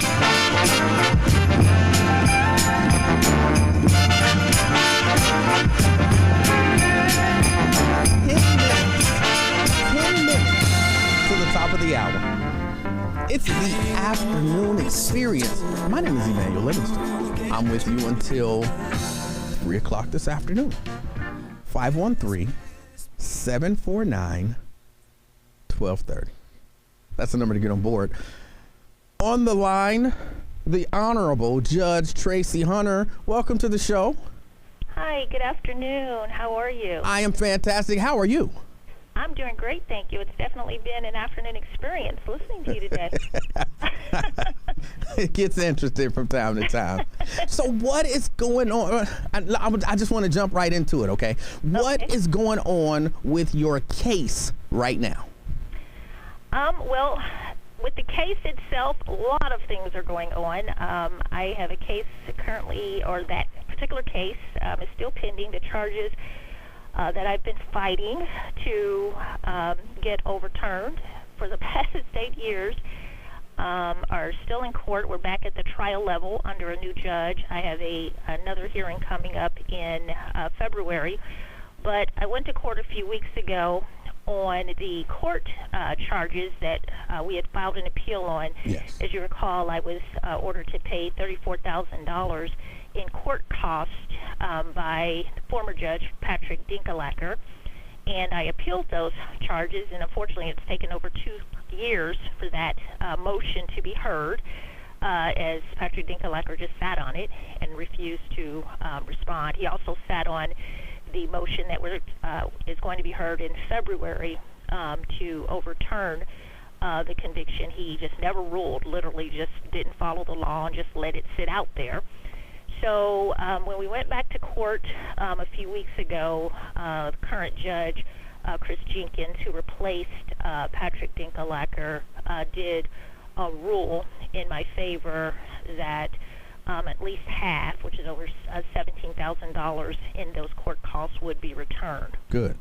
So, in fact, I just got an email today from one of the clerks, I guess, at the court, saying they had a check ready for $16,000. So I texted back and I said, the order was for over $17,000. So I want to, see what's going on with that. So that's where we are on that, still fighting a false conviction. And I can't believe, to be honest, Brother Emanuel, that after all of these years, I'm still fighting a false charge. Literally, where we've had police officers, for instance, the officer that shot and killed Sam DuBose, he was charged, went to trial twice, and of course, as you know, got off. And here I am fighting a false charge all of these years later. And you said it's been 8 years? It'll be, let's see, in January, yes, it will be 2014, January 10th, 2014. Wow. I was falsely accused and charged by, of course, the charges originated with Joe Dieters and his buddy, Scott Croswell, who, I guess got together and said, let's charge this, black judge because we don't like what she's doing. Mm-hmm. Similar to what he apparently, the way he came after someone sent me a story yesterday about Commissioner Stephanie Dumas. And, the kind of threat that he makes, I think he has not only a lack of respect for black women, but he tries to intimidate black women. And so the same kind of threat that I read that he made towards Stephanie Dumas for doing her job, that's exactly what Joe Dieters did to me. And when I stood up to him and fought back and said, absolutely not, and then reported him, that's what happened. I actually reported him for what he was doing, and then he turned around and made up and brought false charges against me. And so I'm not going to, it's been all of this time has passed, and unfortunately sometimes what happens in our community, in the black community, and they, they know that, is we'll get tired of an issue Mm-hmm. and we'll just walk away or say, oh, just get over it. No, you don't get over somebody bringing false charges against you. At least you shouldn't. Right. You don't get over somebody throwing you in jail for months for their pleasure, and you've done nothing. You don't just get over that. Right. And so I'm still fighting, and yes, in January of 2022, believe it or not, it will be 8 years. And you said that there is still a case, because that was about the $34,000 in court fees, which was just horribly ridiculous. And but there is still a case going on with regard to your actual case getting those charges. I don't want to misuse or use the wrong term, getting them dismissed. Correct. What we have filed, in fact, actually, when I was in jail in July of 2019 through October 2019, my attorney at that time filed a motion to dismiss on an equal protection argument based on the fact that Supreme Court Justice Pat DeWine and Joe Deters broke the law when Pat DeWine, the Justice of the Ohio Supreme Court, sent an email to Joe Deters and said, do me a favor, hire my son. And then an hour later, he hired his son. That was a direct violation of the statute that they charged me with absolutely no evidence whatsoever. Right. But their conduct fits squarely within the four corners of the statute. You are not allowed to get a public contract for a family member. And so when he asked for a job for his son, and Joe Deters gave him a job an hour later, and it's all in a public record, that was a direct violation of the statute. Yet for some reason, nobody in the community is saying, why hasn't Pat DeWine or Joe Deters been charged with the crime for giving his son a contract? Yet you accuse me falsely of giving a contract to my brother who was actually working for the court.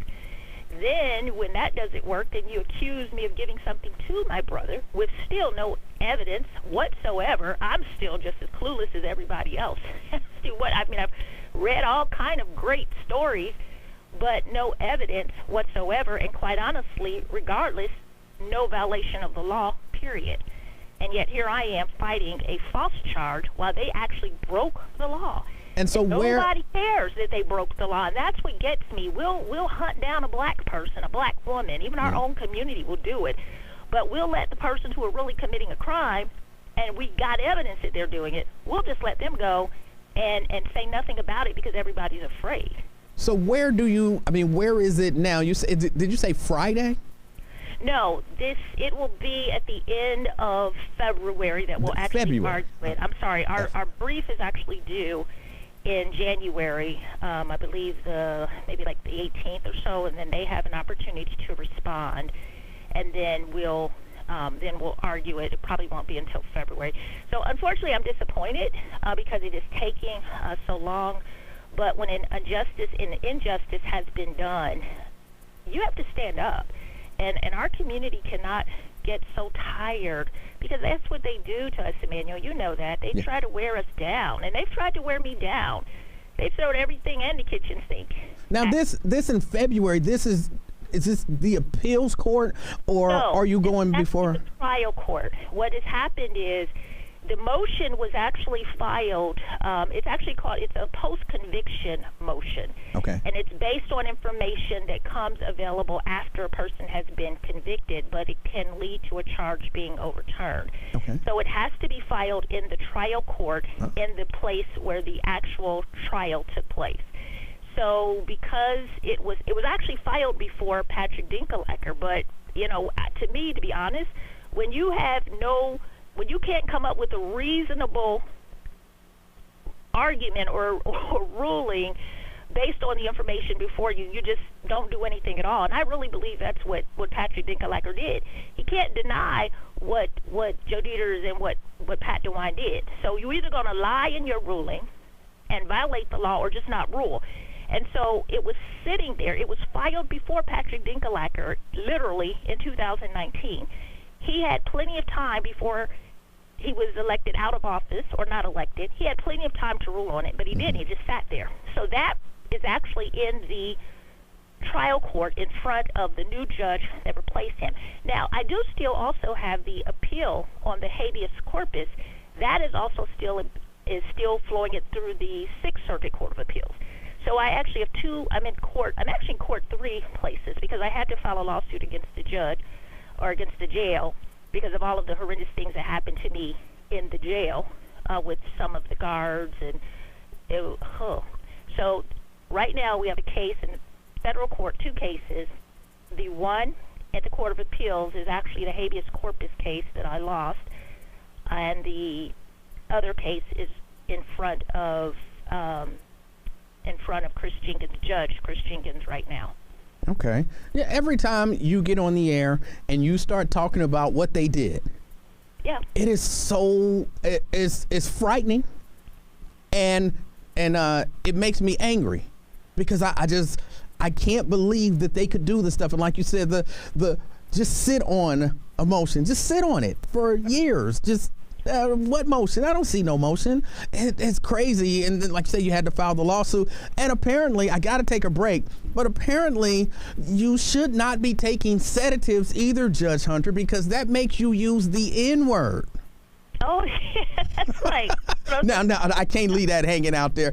Judge Hunter's photo was used for that judge in Louisiana who took the sedatives and used the N-word. I want to talk about that just a little bit, but I got to take a break. Can you hold? Please.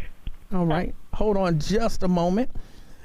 513-749-1230. That's the number to get on board. It's the Afternoon Experience. I'm Emanuel Livingston. I'll be right back. WDC Cincinnati, home of the afternoon. If I left that hanging out there, somebody would have, what, she was using the N-word. We can't support her. She did. She didn't.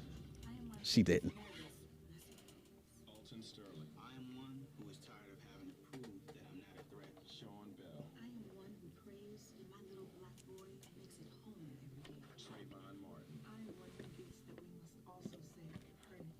Sandra Bland. I am one who fights for black lives because we matter. Terrence Crutcher. I am one who knows that while a few police officers are bad, the majority, like my dad and my sister, are honorable. Michael Brown Jr. I am one who wants to see an end to racial inequality. Eric Gardner. I am one who hopes for healing. Tamir Rice. I am one who seeks the truth. Philando Castile. I am one who knows change. I didn't see it in the Inquirer. I am one who doesn't want to see my brother become another hashtag. I saw it, I think, in a paper out of the United Kingdom. Do you want to make a difference? Log on to news1.com/not1more. Wake up and Eating on the job is not forbidden. text and eat. Text and catch the bus. Text and miss your stop. Wait. Text and be late to work. Sorry, I'm late. Text and work. Text and pretend. All right, Marquetta says she'll call back. She called. She was on hold. Surprised when someone calls you out for not working. Me? Text and meet up with a friend you haven't seen forever. She says, read where I said, Judge Hunter, you are loved with your hungry butt. Hey, my brother got to eat. Sometime I got to eat. Text and whatever. But when you get behind the wheel, give your phone to a passenger. Put it in the glove box. Just don't text and drive. Visit StopTextsStopWrecks.org. A public service announcement brought to you by the National Highway Traffic Safety Administration and the Ad Council. 1230 The Buzz, your talk station.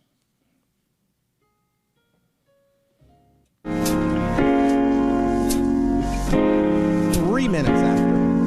It's the Afternoon Experience. I'm Emanuel Livingston with you until 3 o'clock. 513-749-1230. That's the number to get on board.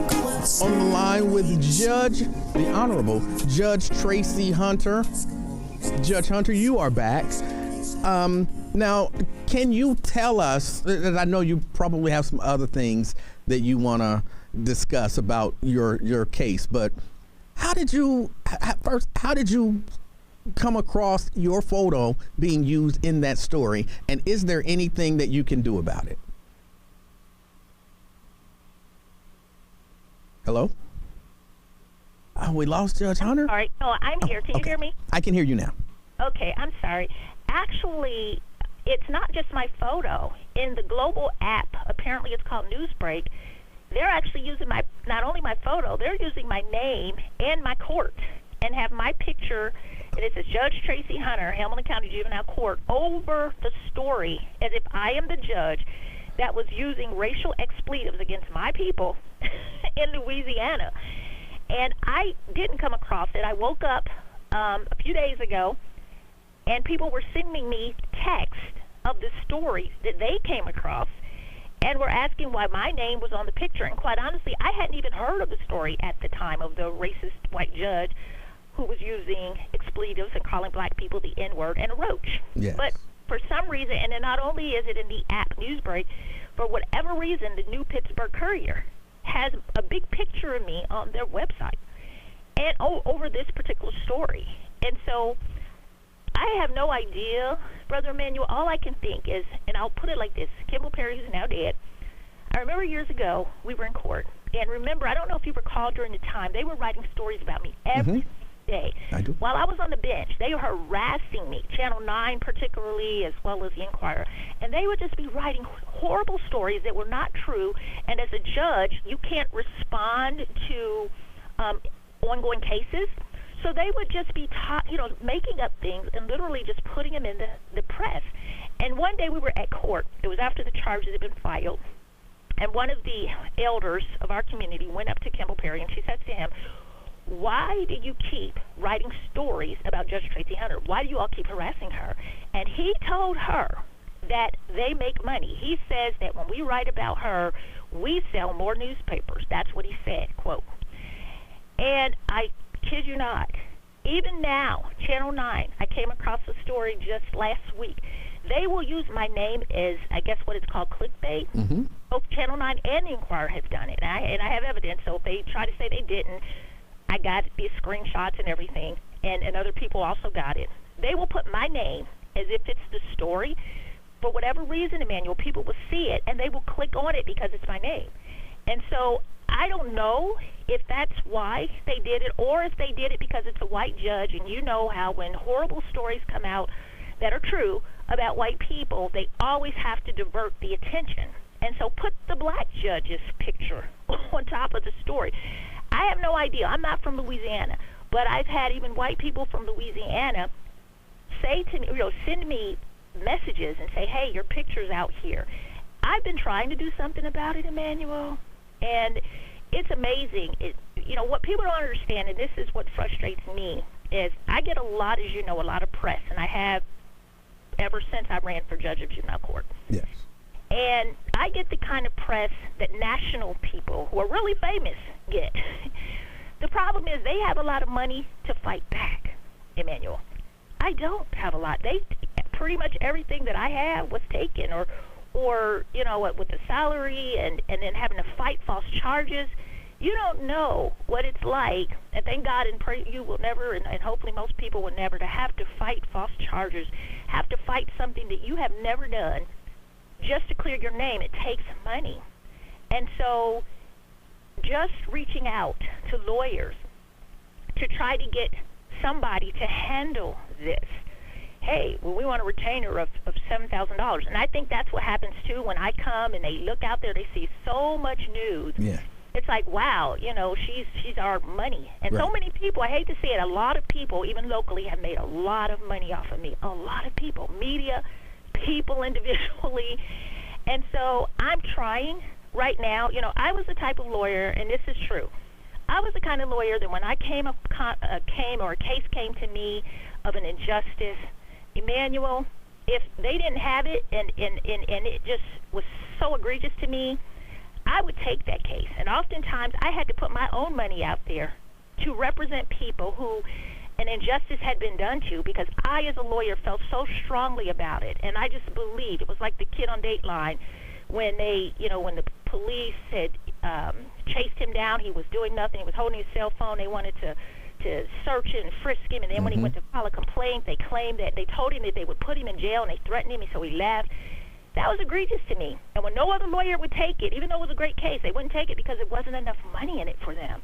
And so, I long for those days that we had lawyers who would just see an injustice and want to correct it without saying, hey, give me a boatload of money. Everybody sees a ticket now, a way to make money. And don't get me wrong, people should get paid for what they do. But sometimes we should just do things because it's the right thing to do. And when they see me coming and all the publicity that I have, oftentimes they want to charge me like they just think I'm Kim Kardashian or something. And so I'm trying to deal with it right now. But yeah, they're using me basically as clickbait, so that when that's all, it was an article just today. It was some pastor somewhere that committed some horrendous crime, but they have my name at the top. You click on it, and then it opens up to this other person. And so I'm assuming that that's why they're doing. Now I'm going to go after them, but again, it takes money. It takes money, yeah. To sue these people, and I think they know that. You know, they come and throw all this stuff, and they were like, "Well, let's just do this because we know they don't have money anyway." Judge Hunter. So, yes, go ahead. I want you to know, because I don't know if you feel it. I don't know if you feel it, but there are a lot of people in Cincinnati who support you. There are a lot of people in Cincinnati who saw what happened to you, and they believe that it's disgusting, that it's against everything that our justice system is supposed to be about, but they don't know how to help you. What can the average citizen in Cincinnati who supports the Honorable Judge Tracy Hunter, what can we do to support you? You know, you used to ask that question, and I'll be honest, the first thing I would always say, and it's still the same thing, I would say pray. I would always say that because, don't get me, I believe that God, he fights my battles, and he still is. That's why I am still standing today in my right mind after all that I've been through. It's because of God. But honestly, it takes money. And the type of stuff I have to fight every day, just like this article, this false publicity that's going around the world. My website, TracyHunterLegalDefenseFund.com, is still out there. I was hoping we would be able to retire that, but we can't because I still have to fight. I still have lawyers to pay now that are handling this case, and now these other issues are arising. If people really want to help, they can go to TracyHunterLegalDefenseFund.com, and they can make a donation to the Legal Defense Fund. And maybe when the lawyer quotes me the next time and says, well, I want $7,000, that's just to get started. Because that's what they told me the other day. When they say that, maybe I can put out something so I can fight back like everybody else. All the national stars, when this happens to them, they throw lawsuits out there, they start fighting. And I just feel sometimes like a sitting duck. And so people really want to help, and they can go to TracyHunterLegalDefenseFunds.com and help so that I can try to fight back all of this stuff that just keeps happening, because it's frustrating. And as a black woman, Emanuel, and I feel you get it. And let me just say thank you so much. I appreciate the fact that you get it, because a lot of people don't get it. They don't understand what it was really about. They don't understand. I know some of them are still saying, well, she must have done something. Right. No, the only way that they were able to get me off of that seat without having to go through the right processes, which they did not, would be to falsely accuse me of crime. Because I was in a position, the first African-American, period, to be in a county elected position over the budget, a huge budget, as well as jobs, where I helped to change and level the playing field, which I did. And it's sad to me that after all of the laws that I changed and the people that I helped, I was the first black judge to actually hire magistrates like Wendy Cross and Nicole Sanders, who are both judges now. I was the first black judge to do that. But all the laws that I changed and all of the things that I did, like unshackling the juveniles, for the first judge in Ohio to do it, and now it's the law. But all of that stuff that I did, unfortunately, gets lost in these fake charges that the prosecutors brought against me. And to be honest, it hurts. It hurts when our own people believe garbage, and our own people would rather believe a lie rather than the truth. When they see the people that are doing it, they know that they're liars. They know that they've never been any good or done or meant any good for our community. Yet they will either use that as an excuse not to help or to get involved, or they would just rather believe something of ill will about someone like them as opposed to someone who's never liked black people. And so I appreciate that you get it and that you provide an opportunity for me to get the truth out there at those times that you make the airwaves available, and that means a lot to me. But if they could just, TracyHunterLegalDefenseFunds.com to help me fight back, I'd appreciate that. Judge Hunter, thank you for calling in. You know you are welcome here. Anytime you want to call, just call that number and say what you got to say. I'm here for you. Thank you so much, and God bless you. God bless all your listeners, all the supporters who continue to support. You know, let me say this, Brother Emanuel, and I'll go. What's hurt my heart is that there have been people who have passed on, you know, all while we've been fighting. They were in the fight with me, like Charlie Watson, who was he was a few months shy of his 100th birthday, and he fought diligently until the end. Mr. Bob Lane, who was a realtor, and he was staunchly in my corner. He attended every court hearing, and he, you know, died a couple of years ago. And then recently, another young lady, a justice warrior, Chandra Collins. I attended her funeral on Sunday. I didn't even know, you know, that what was going on, and I got home from my own service, opened Facebook, and saw her, and she was always out there fighting for me. And I always wanted these individuals who fought for me to be able to see the end, to see the victory, because they helped to bring it about. And so I just pray that justice will come soon, because I'm tired of seeing people who fought for me and believed in me and supported me pass on before they can see that justice. But again, Emanuel, thank you so much. I love you dearly. I hope you know how much. Raven, I appreciate you as well. But all the listeners and supporters out there, thank you so much for continuing to support me, and God bless you. And I pray that everybody has a wonderful and beautiful Merry Christmas. And remember, Jesus is the reason for the season. God bless you. All right. Thank you, the Honorable Judge Tracy Hunter. Let me get this break in here. 513-749-1230. That's the number to get on board. I know a lot of people think it's over. It's not over. She's still fighting. And, you know, just every once in a while, we got to be reminded of that. Glenn, you're up next. It's the Afternoon Experience. I'm Emanuel Livingston. I'll be right back. 1230 The Buzz, sister station. All right. And Lewis, I'm not going to ask her, what do you think about those two black women who were on your jury who voted? I'm not asking that. It's kind of a foolish question to ask.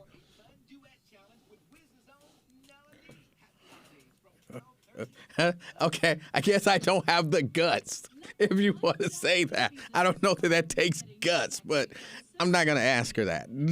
That phase of it is done.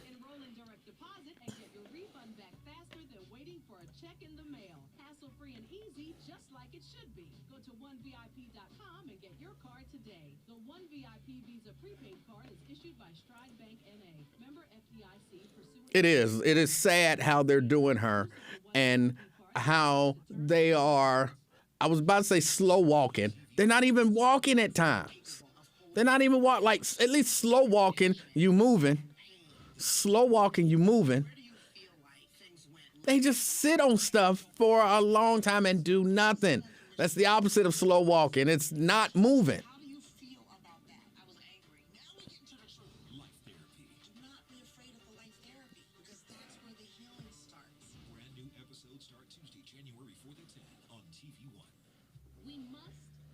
Hold on. The only way we will continue to see this downward trend in COVID-19 cases is if we continue to get the vaccine. The COVID-19 vaccine will help save our community. Now that teens under the age of 16 have been approved for the vaccine, we want you to take action. Have a conversation with your teen and your primary care provider. We created a one-stop resource guide. Drag on it. And the vaccine. Head over to COVID-19communityresources.com to hear from Black medical professionals about the Delta variant and vaccine options. Don't let misinformation be the reason you don't get vaccinated. We must save us. COVID has impacted more Black people than any other population. Still have questions? We want to hear from you. Send us a message on our website, COVID-19communityresources.com. Stay safe. Make sure you and your teens get the vaccine. Brought to you by the Health Gap, powered by Hamilton County.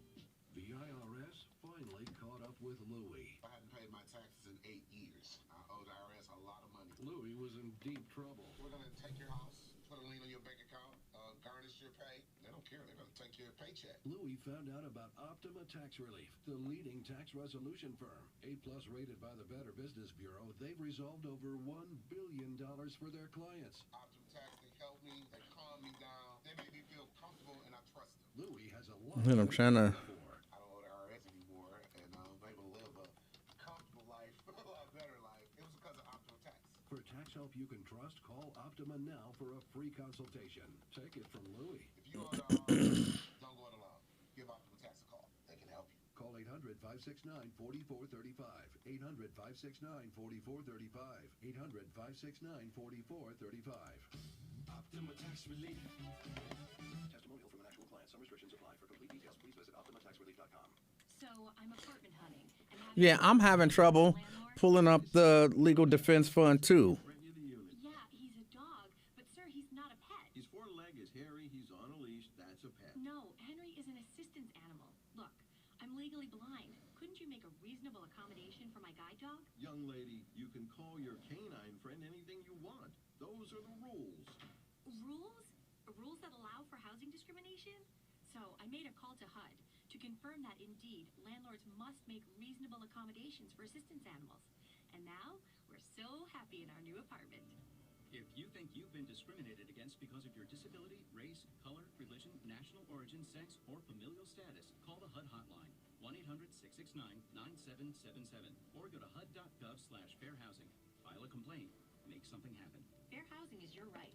Use it. All right, I sent a message. See if we can get that website fixed.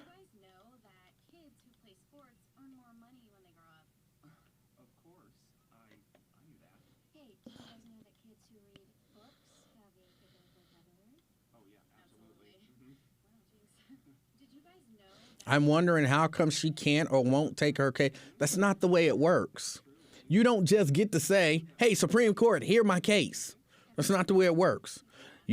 There's a whole process before you get to a Supreme Court case. And then the Supreme Court can decide to take the case or to hear the case or not to hear the case. You don't just say, I want to go to the Supreme Court. Let's go. That's not, it's a system. The system doesn't work that way. So, yeah, Cleopatra wanted to know why she can't or won't take her case to the Supreme Court. That's why you don't decide, I'm going to the Supreme Court.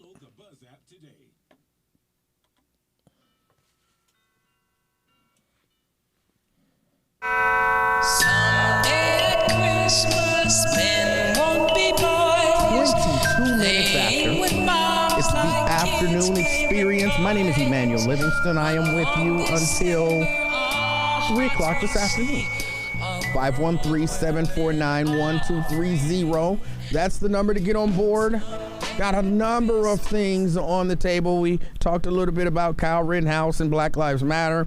Texas teens facing a hate crime. Kim Potter, them having a hung jury, possibly. Making good.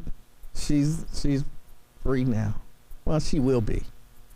3-year-old in Texas missing. I got a few more stories. But before I get to those, Glenn, you're on the buzz. What's going on here, man? How you doing, man? I'm doing good, and you? I'm all right. I'm really pissed off, to tell you the truth, and it's like you rubbing off on me, man. The things that really get you going, get you pissed off, it really starting to affect me too. Let me say this, because I caught bits and pieces of it, because of course I'm trying to do the work here. The magazine or the website that got her name wrong, what was the name of it? Did you catch that? Well, there was one in, I saw somebody, in Louisiana? Somebody posted something. There's a paper in Pittsburgh. The story that I saw was out of the United Kingdom. There's a website or a news site out of United Kingdom that has her picture in that place. There are a few of them around the country. Because you know how they mix up John Lewis and Elijah Cummings all the time. You know, may they both rest in peace. But, yeah. Let me say this, Emanuel. I used to, always joke about how you have the amazing ability to get people to confess all type of crazy stuff. Well, I'm going to break my own rule. I'm going to confess something. And let me say that I used to clown around, make fun, and say little things in the chat about Judge Hunter in a particular case, and I'll admit my ignorance in not knowing all the details. But I want to publicly apologize to her because I've listened to the couple of times you gave her time to give her voice and speak her truth. And today it really hit me harder than ever. And when she talked about what Joe Dieters did with, who was it, Treehouse or Give My Son a Job, that whole thing. Not Treehouse. What? DeWine. DeWine. I know that to be something that was done all the time, and that was when I worked in county government. And it brings on a whole host of other emotions because this goes back to all those that decided to support Joe Dieters instead of supporting Fernand Rucker, for all those out there who suggest that maybe Sam DuBose brought it upon himself and that Joe Dieters did a hell of a job. As if we completely missed what Keith Ellison and what his team and his attorneys were able to do when it came to Derek Chauvin and getting the appropriate charges filed. You get where I'm coming from? Yeah.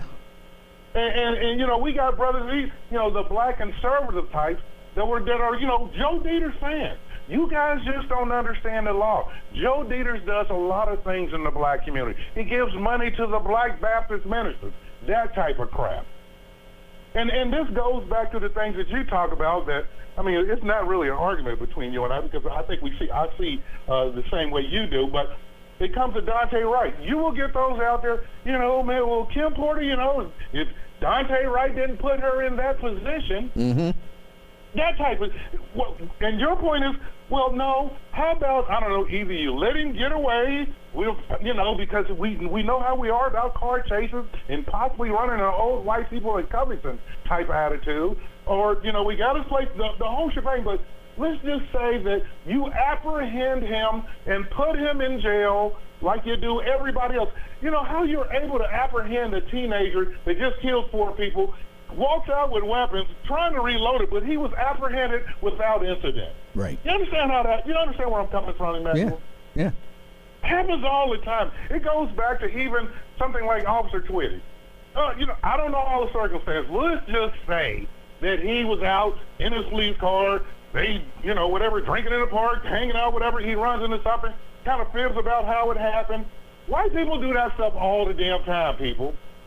But somehow, Emanuel, and I hope you feel, somehow the thin blue line just didn't cover one of their own blue brothers. Right. You know what I mean? We got guys that can't get away with a damn car accident, but you can kill Timothy Thomas and get a job in Evendale. You can kill Sam DuBose, not only get your job back, but get back pay. It does, man. It pisses me to hell. I'm sorry, man. But like I said, I apologize, Judge Hunter, if you're out there listening. I have all the respect in the world for you. I hope everything comes out your way. I felt it when she talked about the people that were helping her along the way that are no longer here. Yeah. Yeah. Scott Croswell is a special prosecutor. Give me a freaking break. And when I think about it, they took everything from Judge Hunter. They took her law license. She can't practice law. That was her vocation. They took that from her based on nothing. And I didn't even know the story about the 2 magistrates that she brought in that are now judges. That's great. But which goes back to the part, I listen to everything. Joe Dieters with his half-drunk ass is down the Dow playing the whole, we lost 137 years of judicial experience with this new crop of, woke leftists, that are now in our courts. They playing that role. So this explains this whole thing about bashing judges now. They don't have their own in place. Right. This explains why, I don't know if you remember this, and this happened maybe about 2 months ago, but Dan Hills actually tried to go after Judge Melba Morris. And of course she put him in his place, trying to suggest that she let some girlfriend of a guy that tried to give her the gun and then put the charges on her when he clearly knew the circumstances. He tried to stash the gun on his girlfriend hey, I already got priors. The whole shebang. We know what it is. And then he tried to make it seem like Judge Melvin Marsh let this, extreme felon out who might kill again. No, she was just, her boo tried to get away with stuff, and she took the fall for it. Thank God Judge Marsh is there to say, no, that's not what happened. He goes to jail, she gets her freedom. Or OR bar, whatever the hell they do, got caught up in that situation. But he tried to make it out to be a big thing, and she put a squash on it. Glenn, I appreciate your call. Hey, man, you have a good one, man. I'm sorry, man. It's all good. Hey, you have a good one, bro. All right, you do the same. 513-749-1230. That's the number to get on board. It's the afternoon experience. I'm Emanuel Livingston. I'll be right back. Here's what you need to know with Sybil Wilkes. It's Sybil Wilkes with what you need to know. According to sources, President Joe Biden and Senator Joe Manchin spoke Sunday night after Manchin dealt a devastating blow to the Build Back Better Act. The call was said to be cordial and that the two kept the door open to further negotiations after Manchin announced earlier in the day he could not support. Preston says, I voted for Rucker. Legislation passed by the House. The bill has no chance of reaching the president's desk without Manchin in a Senate split 50-50 between the two parties. The highly transmissible Omicron variant has rapidly taken hold in the United States and now accounts for nearly 3/4 of new COVID-19 cases nationwide. Omicron has left the administration reassessing what it means to be fully vaccinated and on how to prepare the public for the possibility of needing that fourth shot. Some projections say the daily cases could surge to 2 to 3 times what the country was. Rodney wants to know, why do I let Glenn call in? I'm Sybil Wilkes. Be informed. Rodney, you can call in too. You don't like Glenn, okay, but you can call in. I let people who dial 513-749-1230. If you dial that number, I let you call in, and if you hold on long enough, I take your call.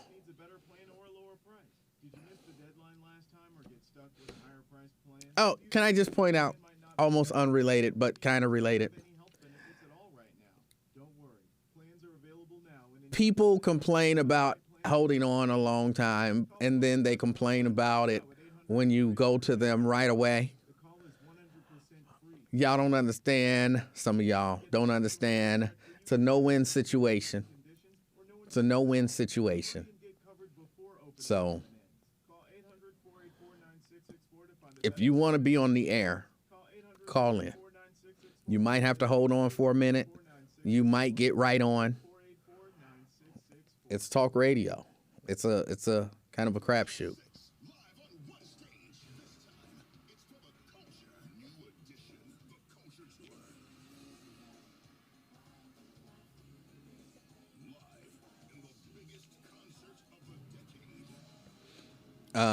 David wants to know, did Judge Rucker replaced with a D at the end? Did he replace AvTab? That's my understanding. Vanessa says, just plan out your broadcast. That doesn't make sense. That does not make sense. So let me see. Glenn will call at 5 minutes after, and then Genghis will call. If I give Glenn 4 minutes, then Genghis will call at 9 minutes after, and then I'll take him. And then you plan out your show ain't got nothing to do with how many people call, thus how long people have to hold. I don't even understand the thought process there. Plan your callers.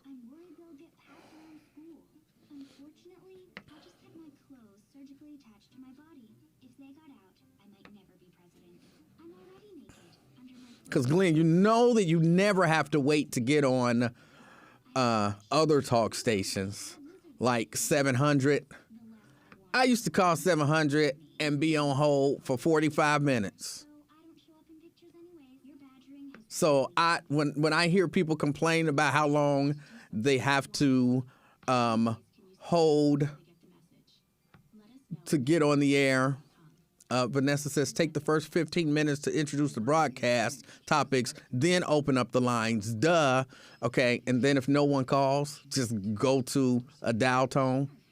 You can't make people call when you want them to call. People call when they gonna call. You should wait 30 minutes. Okay, tell me what's up. I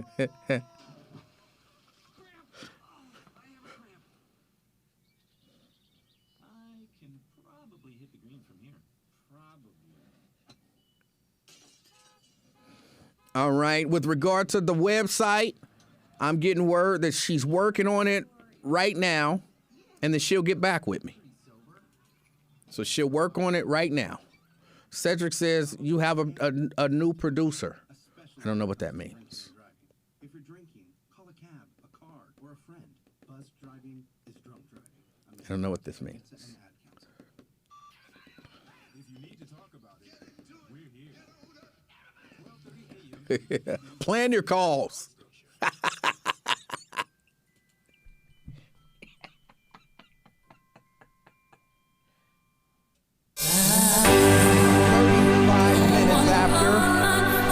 It's the afternoon experience. I hate that song.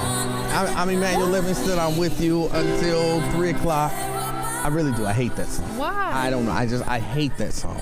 I hate that song. I don't know why. That would have been great to tell me. Well, I'm just saying. Just like, is it just you don't like the pace? You don't like Mariah singing it? I don't like Mariah Carey's rendition of that song. Interesting. Yeah. I just don't. Okay. 513-749-1230. I'm sorry, it hit me when I heard it, because I hadn't heard it in a while, and I was feeling pretty good, and then it hit me like, I'm like, oh. But see, this is why you tell me these things ahead of time so that I don't ruin the vibe. If I spent time telling you everything that I hate, man, we wouldn't have any time to talk about anything else. That's a problem, Emanuel. You're not supposed to hate that many things. 513-749-1230. That's the number to get on board. Let me get back to the phone. Genghis. Genghis going once. Genghis going twice. All right, that was Genghis. So you can't plan that stuff out. Sometimes the callers will be there. Other times they won't. Real quick, tonight, I am looking forward to checking out the new Matrix movie. Matrix, Resurrection?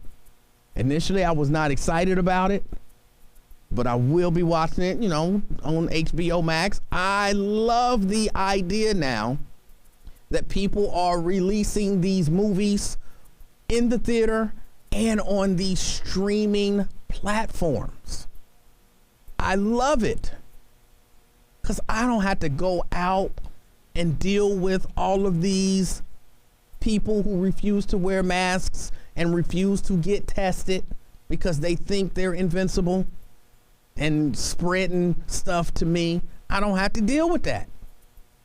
I get the opportunity to sit at home in front of my big projector and watch this movie and just enjoy it. So, hey, if you got it and you want to check it out, and I wish that the Spider-Man, No Way Home, would have been released on some sort of a digital streaming platform. I ain't gonna lie, I did go and see it in theaters. Now, I was asleep halfway through, but from what I could see, I liked it. And I do wish it was available on HBO Max or something, because I really could have been at home in the crib watching it. We didn't have to waste our money for me to sleep halfway through that movie. Shame on you. Shame. I never fall asleep in the theater. I usually never do, but it was real. We went to one of the last showings and it was late, and yeah, I slept halfway through that movie. But I do think you would like it, man. I'm gonna see it eventually. Eventually I'll see it. Don't know where, don't know how, but eventually, and it won't be at a movie theater.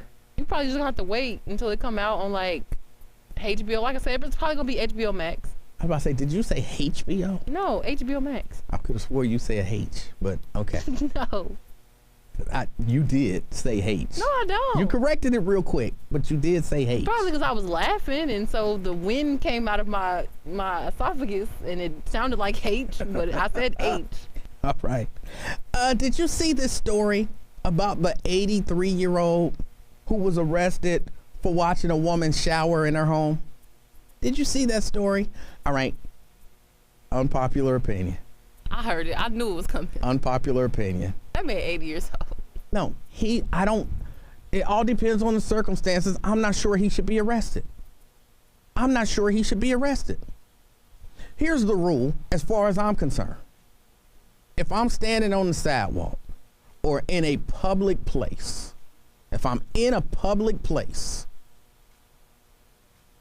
I can see anything I can see.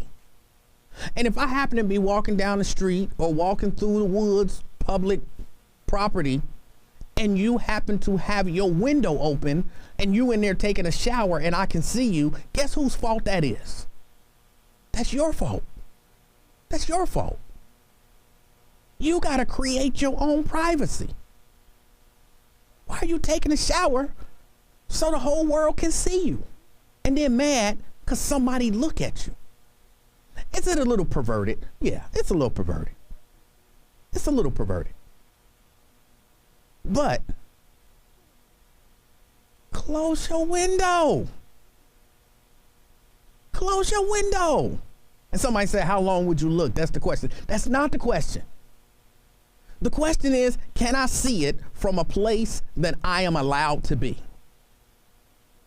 Now they're saying, this is something that he's done sort of regularly.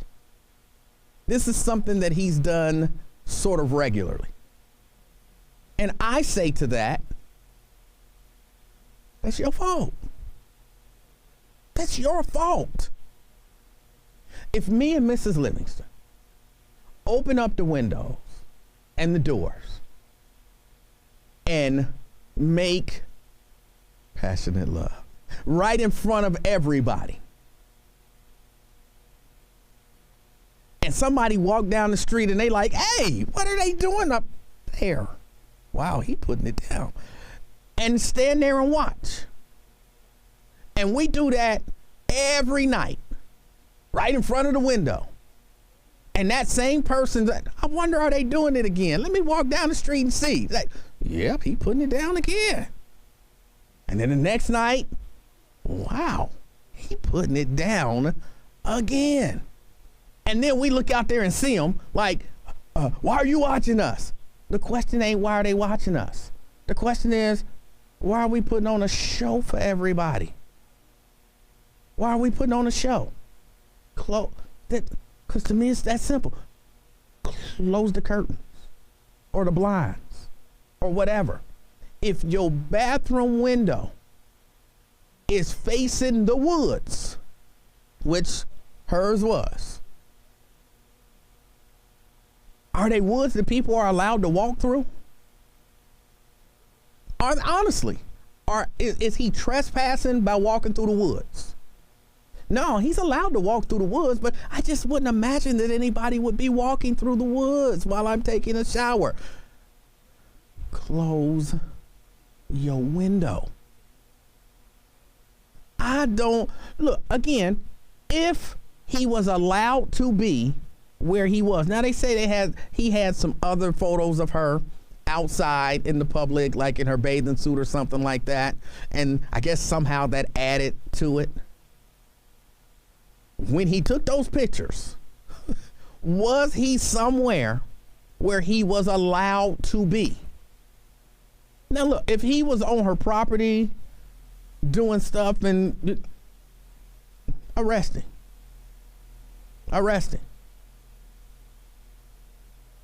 But listen, y'all, and I hopefully he got a good lawyer, but I'm telling you now,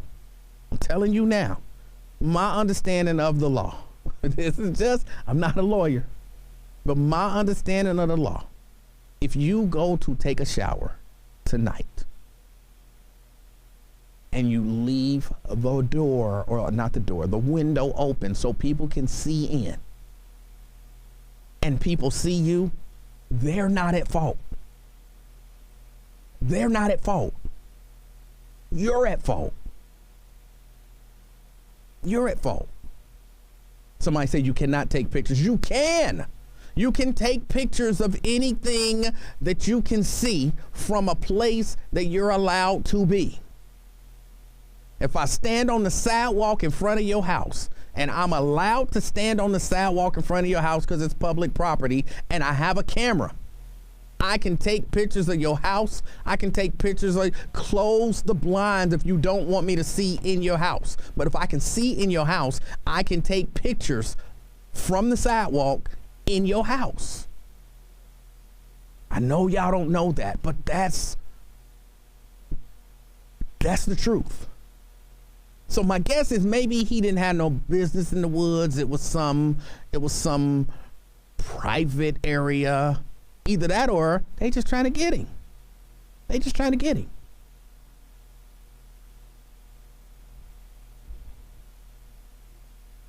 But even if you overlooking the, close the window when you take a shower. I don't care if my window is wide open.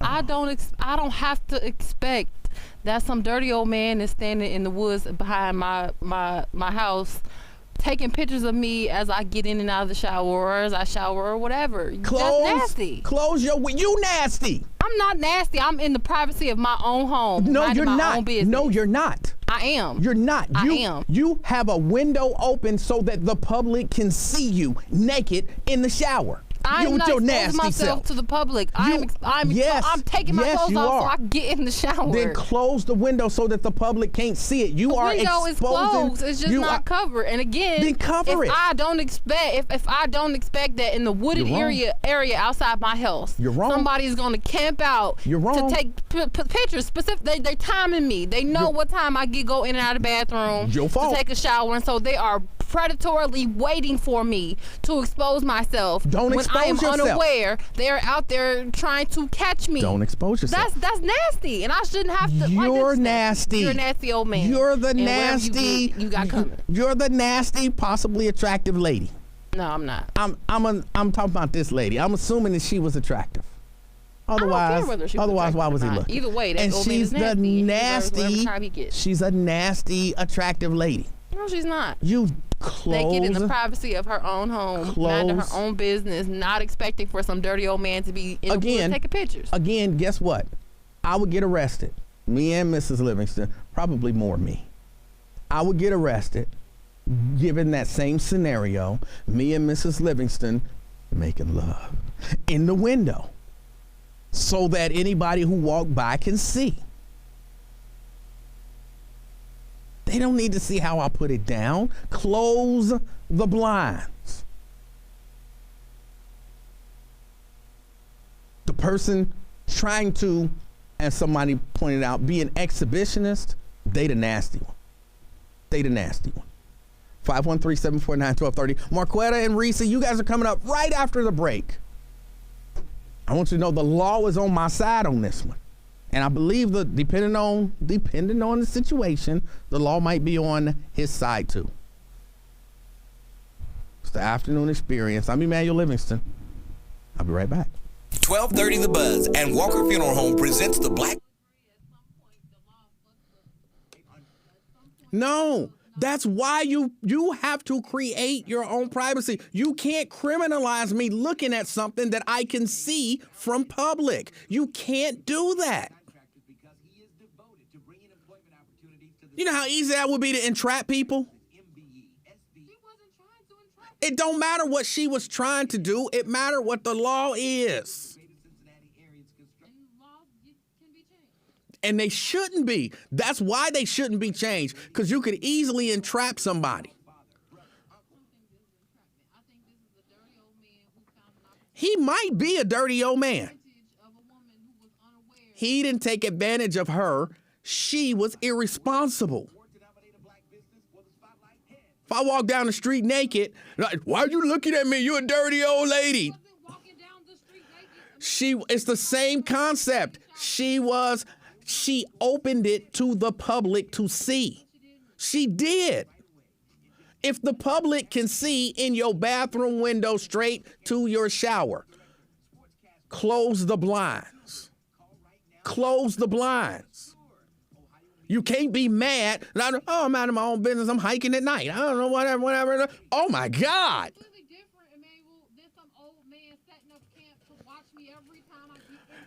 Close the blinds. Why is that difficult? Close the blinds. Close the damn blinds. What the heck? Because again, guess what I can do? I can stand in the window naked, and then when somebody look at me, say, he looking at me, arrest him. She looking at me, arrest her. Bruh, you was in the window naked. Why are you in the window naked? That could easily be entrapment. Come on, close the blinds.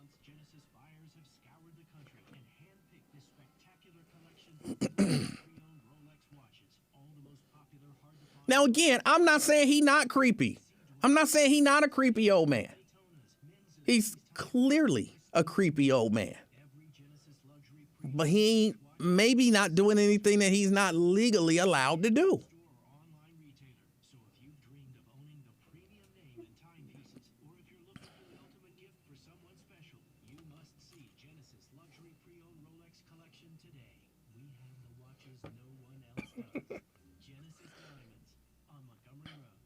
I'm just, look, I just believe. As much as we want, and when we're not using it, we rent it out. Our amazing team cares for and on all the major booking sites. D. Foster says peeping Tom. I don't know that that's what a peeping Tom is. Like, I can't go look inside your keyhole to see you. That's a peeping Tom. I'm on your property. You've created some privacy, and now I'm actually trying to violate the privacy. That's a peeping Tom. You got your windows drawn, but there might be a little area where I can see through, so I go up to the window. No. Ooh. Ooh. Oh. Ooh. Ooh. That's a peeping Tom. With that one eye. That's a peeping Tom. Standing off your property looking. Ooh, damn, she naked. Not a peeping Tom. No, I said he's 83. He is 83.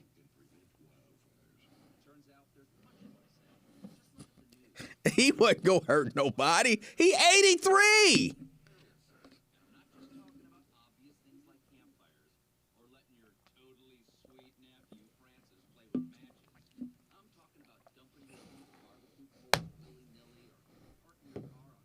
Yeah, no, you gotta, your responsibility, you are responsible for creating your own. And she's like, I thought it was maybe a one-time thing. And he was like, no, I'll be checking this out all the time. Y'all say what y'all want to say, but I make my nightly trek right up here. About this time, I know she in the shower, that window open, time for a hike.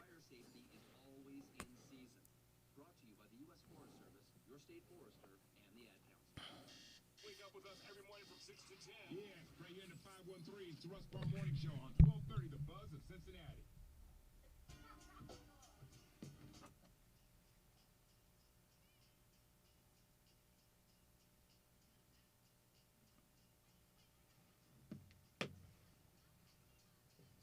Eight minutes till the top of the hour. The afternoon experience. I'm Emanuel Livingston. Let me go to the phone. Marquetta, you're on the buzz.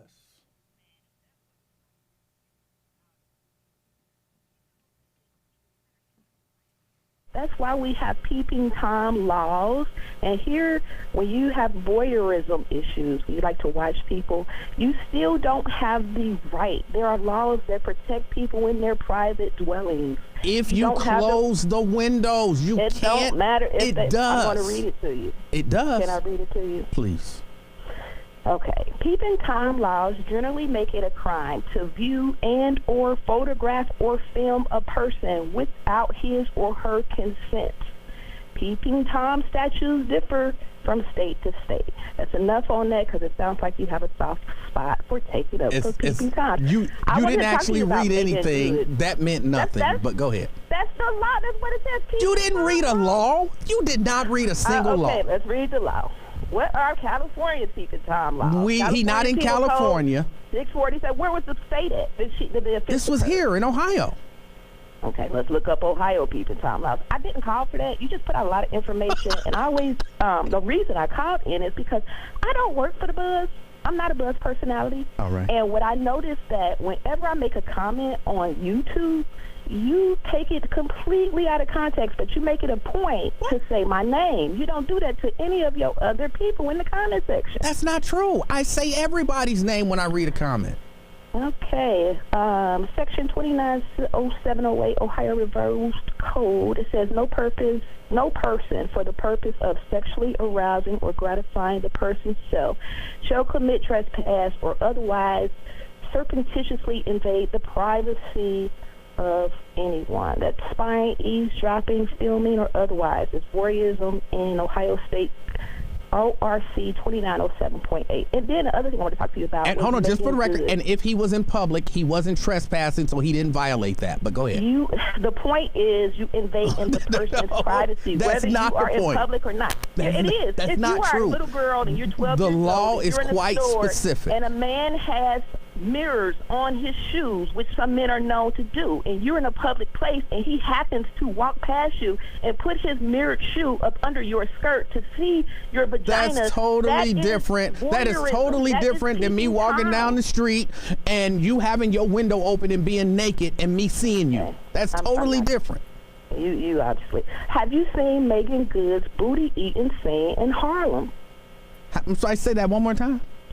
Megan Good, the actress who was married to Devon Franklin, the pastor. Did you see her new series? I don't know if it's on Netflix or where it's at. No, I haven't seen it. I haven't. It's a series called Harlem. Yes. And it's a series. It's a scene where she's having sex with a black man, and he raises his legs up so that she can toss his salad. Oh. Now, it's a series. It's on TV. It's entertaining to some, but I'm not quite sure how Devon Franklin, who is supposed to be a pastor over the body of Christ, was supposed to manage that relationship in front of that community when she's on TV eating man butt. What's wrong with that? Okay, Maggie, you have a wonderful holiday and a happy New Year. I mean, just blessings to you and everyone. Thank you so much. Have a great day. All right, Marquetta. What's wrong? If it's two consenting adults and somebody want to toss somebody's salad, that's their business. What the heck is going on? Reese. Hey, man. Hey. I was listening to Marquetta, and that law does state that. However, I think the level of privacy can be interpreted differently. So you are entitled to a level of privacy. No. Let me finish, and now I'm on your side. Okay. But I'm thinking you are entitled to that, like you said, unless you can be viewed by somebody else. So somebody walking past with your and they got on a skirt or whatever, yeah, you're expecting privacy because you don't run a skirt. That's a public place under your skirt. Right. Versus when you're in your home and you have a window, which I have windows that points to each neighbor's house on either side. Those windows stay covered. That's why I have blinds and curtains. Right. The ones in my living room, it's open because people can walk past. They can see right in there. I don't care about that. But the ones to my kids' bedrooms, the ones to the right side of the neighbor, I keep closed because I don't want them seeing in my home. Now I have one to the back side of me. That's my bathroom, it's my shower, and my bedroom. I make sure that those are closed before I take a shower or before I change my clothes. Because if my neighbors are in their backyards, they can see up into my window. Oh. So I don't expect privacy there. Right. I mean, I would like it, and I somewhat expected, but I know there's a possibility that I might not get it if they walk out in their backyards. So therefore, I keep those closed when I get in the shower, when I change. I open them up in the morning when I'm reading my book. So there has to be some responsibility on her as well. So I think he could get off on this if he has a good, not get off literally, but yes, he probably has gotten off a few times. But if he has a good attorney, he just right. So I'm kind of like, if I was on the jury, if he asked for a jury trial, I don't know. I might have to see what they say about that backyard and how open is it to the woods, and level of privacy would play a part in it for me. Reese, I appreciate your call. All right, you have a good one. You too. All right. I appreciate everybody who called, everybody who listened. Raven Mundy, as always, thank you for everything that you do hosting the Lincoln Ware Show. Check her out tomorrow at 10 a.m. She'll be hosting the Lincoln Ware Show again, and she's going to do an amazing job again, because that's what she does. Again, if you listened, if you called, I appreciate you.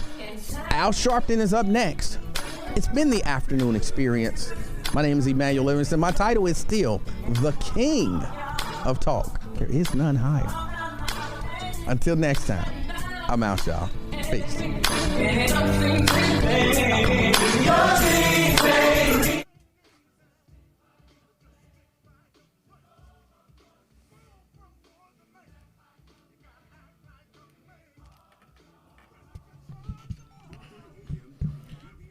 All right, y'all. Thank y'all for hanging out with me. I appreciate y'all. And I'm trying to tell y'all, if you are in a place where you are allowed to be in public, you can look at anything that you can see, and you can record anything that you can see. All right? And I'm not saying it to justify peeking at women taking showers.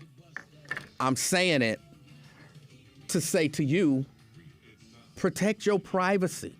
You are in public responsible for creating your own privacy. If you don't want people to look at you, you gotta do a thing to make it so that they can't look at you. Put up if you in your car and you don't want nobody to look at you in your car, assuming that, say, you're parked, put something up over the windows. But I can come and I can look in your car. I can come and look in your car. Don't look at my car. You don't have a right. Yes, I do. Am I allowed to stand on the sidewalk? Yeah. Then I'm allowed to look at anything that I can see from standing right here on this sidewalk.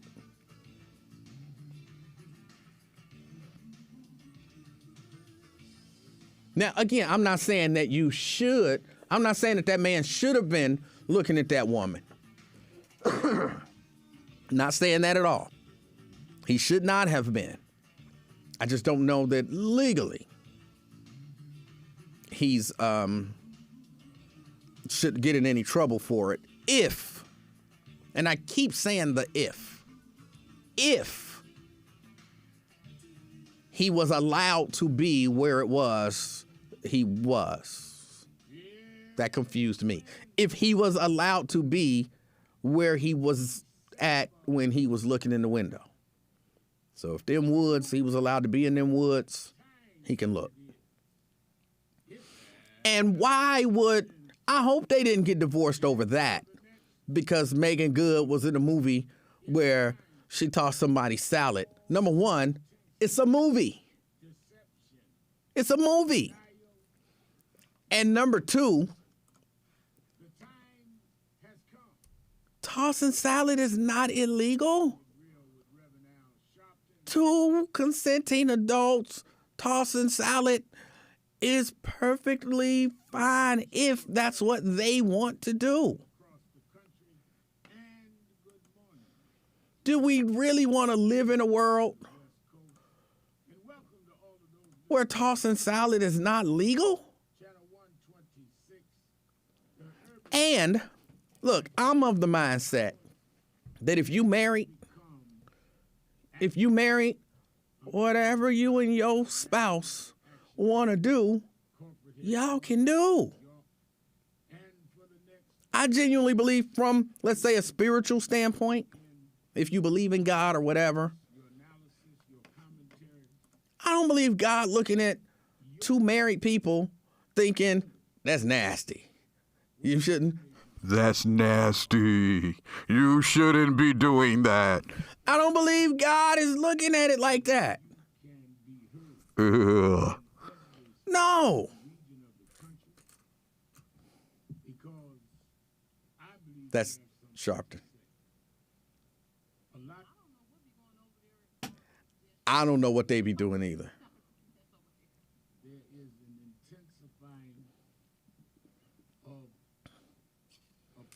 So, yeah, look, if he divorced her because she played that role, isn't it considered sodomy? A lot of things is considered sodomy. I thought sodomy was one thing, but then I actually looked it up. And some of the stuff that you do, and I don't know you. I'm not speaking specifically to you, Jerica. I don't know you. I'm speaking to all of y'all. Some of the stuff that y'all do that y'all think is just like normal, some of that stuff is considered sodomy. Based on the definition of sodomy, if I remember correctly. Hold on, let me look it up so I'm not giving y'all no wrong information.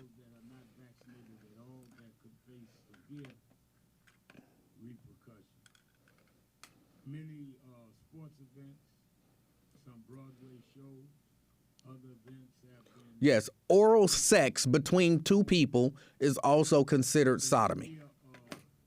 People not vaccinated attending and other people get infected. Did y'all hear that? According to the definition, oral sex. So if you're and your husband and you know what I'm saying, or if your husband and you and he, you know what I'm saying, that's sodomy. By definition. Sent out massive hundreds of millions of tests where you can test at home. And let me tell you something. Look it up. I don't make this stuff up.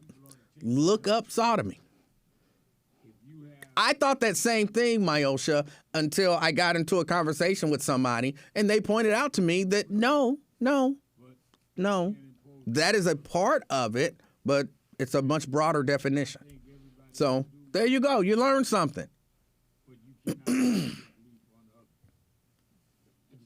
time, the Senate Democrats had a call last night on where they go from here on Build Back Better after Senator Joe Manchin announced on Sunday that he was not going to vote for Build Back Better.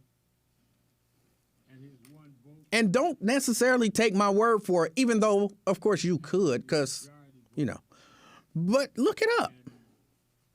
Look it up. You'll see.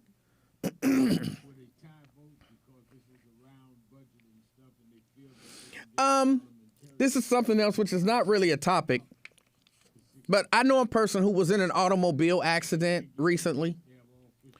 And they were, if a man, Jerica says, if a man gets on a 4 ladies, please be concerned and run. Huh?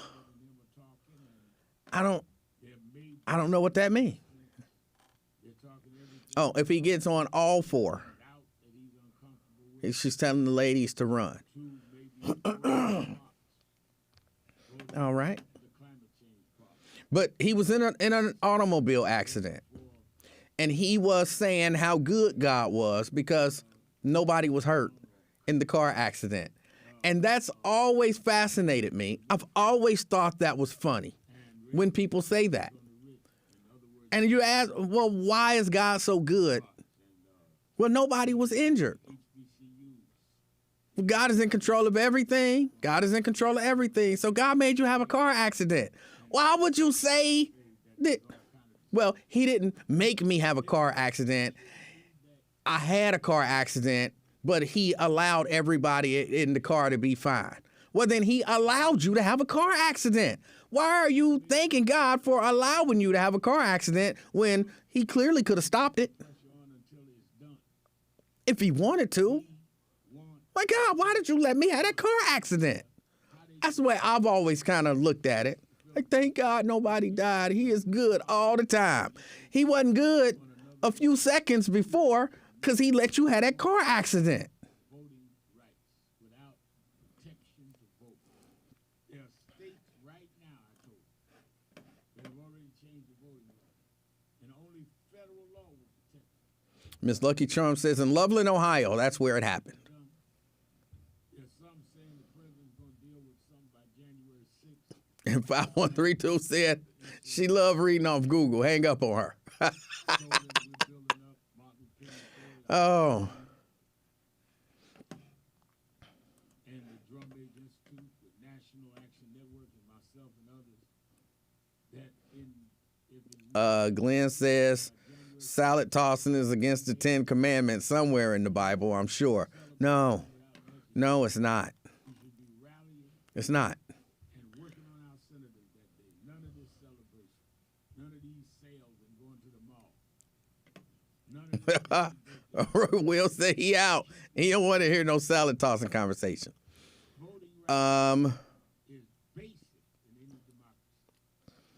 Kenneth said no man should want his rear end played with. Look, who do I know? I mean, how am I to know what somebody likes and what somebody doesn't like? And if you like it and she like it, why is that anybody's issue? I don't have to see it. And you ain't got no business kissing her anyway, because she ain't your wife. It's his wife.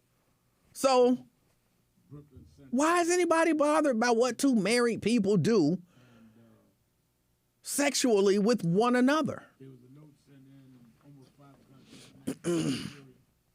saying, what do we do if we can't agree? Some courtroom observers said that maybe a hung jury. LaDonna says she ain't doing that stuff. Okay. I don't think anybody's trying to encourage anybody to do it, but the idea that if it's done, if she played the role in a movie, and because she played the role in a movie, then he should divorce her, or the congregation shouldn't accept her as his wife. Like, come on. Come on. I reject that.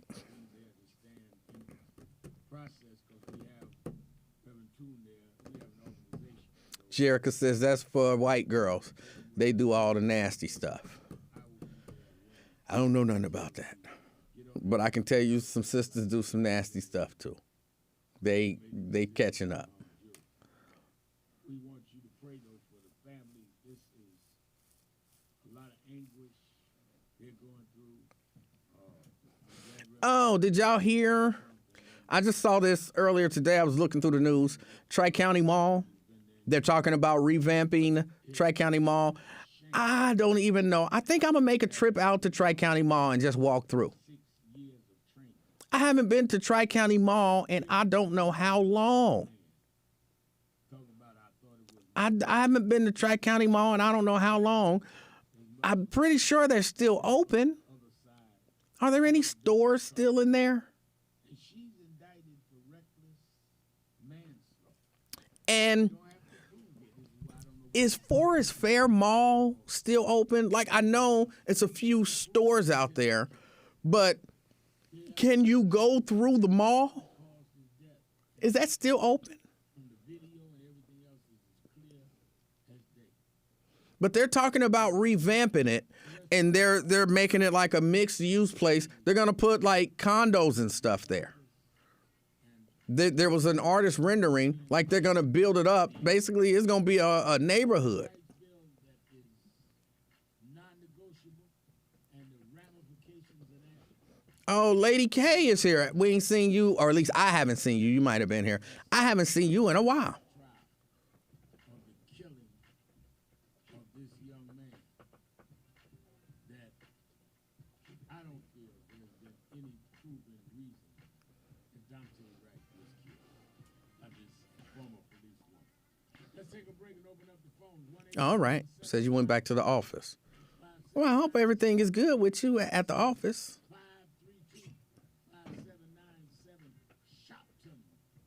Kenneth say just a couple stores.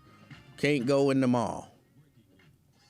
Now, are you talking about Forest Fair or Cincinnati Mills or whatever it's called now?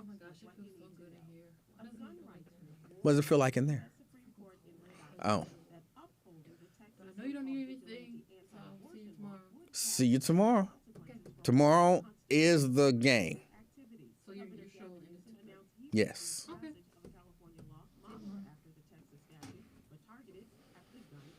But yeah, no, I like what they're talking about doing at Tri-County. That seems like it would be interesting and a decent use of the space. It would be a decent use of the space. And I would imagine if they do it kind of what I'm imagining, like, you got that kind of bottom floor being maybe some shopping, and then they build up and make housing there. I would imagine they can fill those shops then down there, because that, even if just from the housing that they have up top.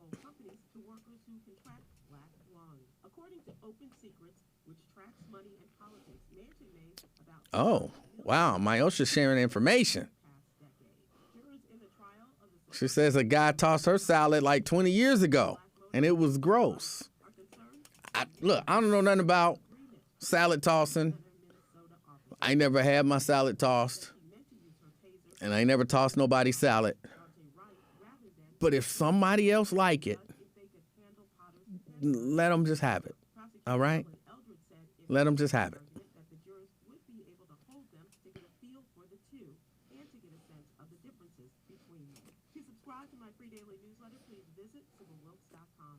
Samuel says, that sounds nice. Now, are you talking about the salad tossing or the mall? I'm not sure which one you're saying sounds nice. Whenever you need it. The holiday season is here, and that means more bills. WeFixMoney.com is still there to help you get the emergency cash you need. If you need up to $2,500 for credit card bills, car repairs, child care, travel, or any other reason, go to WeFixMoney.com. Lady K. Oh, that's the Glen. Oh, Samuel's saying the mall. That sounds nice. Yeah. Even though I don't know if I would, but I'm not, it's going to be for, somebody want to know, Myosha. Terry wants to know, did you let him kiss you in the mouth afterwards?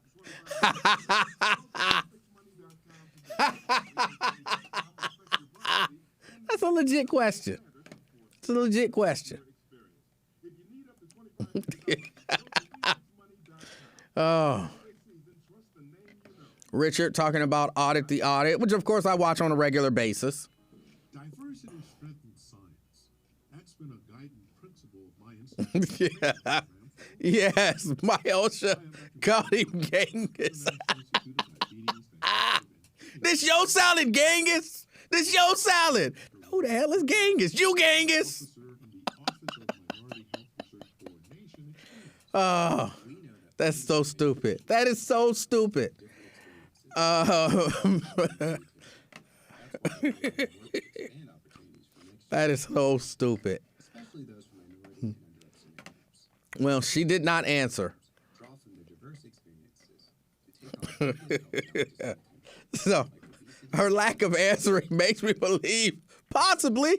I mean, she says we broke up immediately afterwards because I told him I didn't like it, and he said he loves it, so I knew we weren't compatible. When you say immediately afterwards, and I'm not, you know what I'm saying, but you bring up the question. Immediate, okay, boom, and you're doing, oh, Genghis. All right. So after this is your salad, Genghis, is it like, hold on, stop. We're broken up. Or is it like, okay, go ahead, finish tossing the salad. Let's finish everything. And, then you go brush your teeth and we relax for a minute. We both done. And then it's like, I really didn't like that. And it's like, oh, you didn't like that? I love it. And we're probably not going to make it go home. Or, which one was it? Which one was it? Because when you say immediately after, like, y'all didn't even finish up. Like, you was just like, Genghis, stop. We're done. Or what? You and your family are connected by routine, and you stick to it. But what if a disaster strikes without warning? What if life as you know it has completely changed? That would be good, Daryl. I mean, Lady K. She says it should turn into family apartment housing with a grocery store and fitness center with a library. That would be pretty cool. Before a disaster turns your family's world upside down, it's up to you to be ready. Lady K says she stopped him mid-munch. I don't think she did. I can't say with 100% certainty, of course, because I wasn't there. But based on what she's saying, I don't think she did. Brought to you by the Federal Emergency Management Agency and the Ad Council.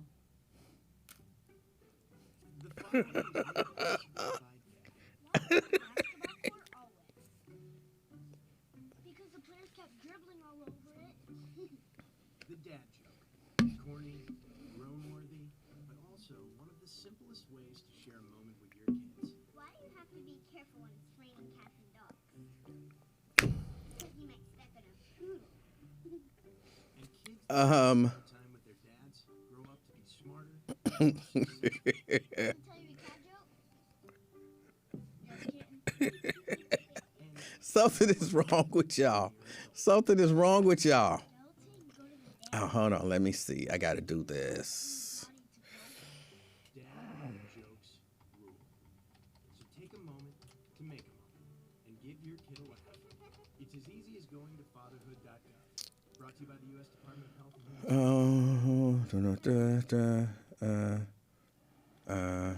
No.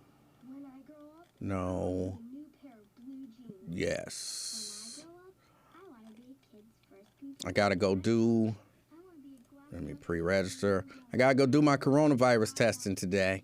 Best birthday present. When I grow up, I want to be a football stadium. When I grow up, I want to be a warm place on a cold day. When I grow up, I want to be a fancy basketball. So, got to get ready for that. When I grow up, I want to be a bench on a forest trail. I want to be a rocking chair on a sunny porch. I want to be a skyscraper. I want to be.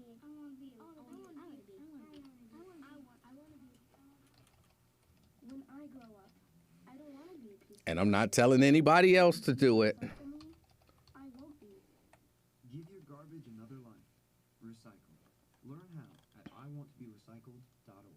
A public service advertisement brought to you by Keep America Beautiful and the Ad Council. The Alzheimer's Association and the Ad Council present the story of Tom and Levi. Tom is the smartest man I know.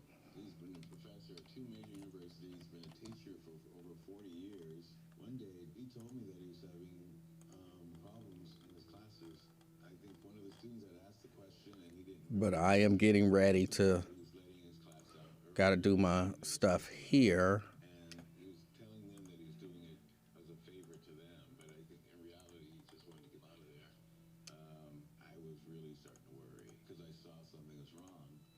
Levi and I talked about how it would change our lives, but he was there beside me, and my love for him was just immense. When something feels different, it could be Alzheimer's. Now is the time to talk. Visit alz.org/ourstories to learn more.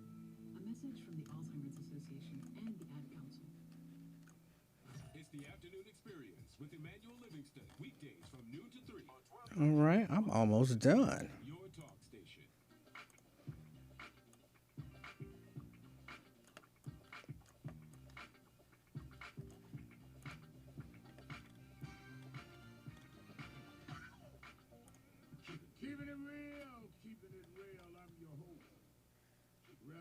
shopped and then we're back. And two stories I wanted to mention, in addition to what I mentioned, I had to take note, especially when I'm thinking about this jury that's still out in Brooklyn Center, Minnesota. I'm bringing to your attention. All right, there we go. I am all ready to go. Parish, New Orleans. The Orleans Parish District Attorney Jason Williams announced on day before yesterday that his civil rights division. Well, I can tell you it's been out a long time since before last year. I remember watching that one, the one documentary or whatever it is with the Booty Bandit. And that was years ago. That was the first time I ever heard of tossing salad. And that was, shoot, that had to be 15 years ago. Easy.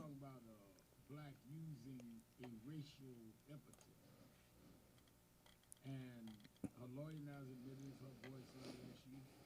Talking about some black that was supposed to be a burglar but referred to him by a racist name. Anthony says, you had the accident. God wasn't driving. Why blame him? Who was really running the world? Well, I agree. You don't blame him, but he allowed it to happen. He could have stopped it. Like, if you're giving him credit for nobody being hurt, then he got to get the blame for the accident, right? Because he could have stopped the accident just like he stopped people from getting hurt, right? That was late 90s, early 2000s. I don't know that Chris Rock was interviewing the Booty Bandit. I'm pretty sure it wasn't Chris Rock.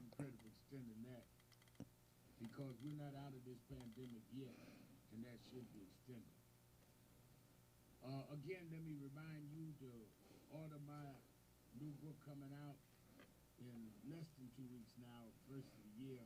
Righteous Troublemakers. I want people, I'm so excited and determined about this book. Ron says his girl walked in and knew to take a shower first. What? They'll instruct you. They'll get you out of this. I got to be famous to do something. Miss Lucky Charm want to know, what is salad tossing? Well, who are they? Well, that's why I wrote the book. Somebody can tell her what it is. A lot of the legal premise Thurgood Marshall used, he would not have had. Wasn't for Claudette Colvin, Rosa Parks may not have happened the way it did. Yeah, that's what I'm pretty sure I saw it, Terry, on an HBO special. And it wasn't Chris Rock. Now, Chris Rock did make some jokes about it. But I don't think he was interviewing the guy who I think is a self-professed booty bandit. That's, I think, what he called himself. If I recall, again, it was a long time ago. Jerica says, yeah, it was an HBO special. TC says, who don't know? Miss Lucky Charm over on the YouTube page. Glenn says, with a name like Miss Lucky Charm, basically she know what it is. Come on. Now, my Ocean want to know, what the hell is the Booty Bandit? Yeah, Boondocks even had the Booty Bandit on their show.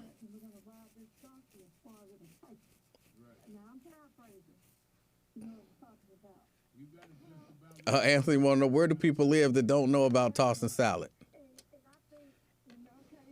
Now, I can almost guarantee you, Anthony is a salad tosser.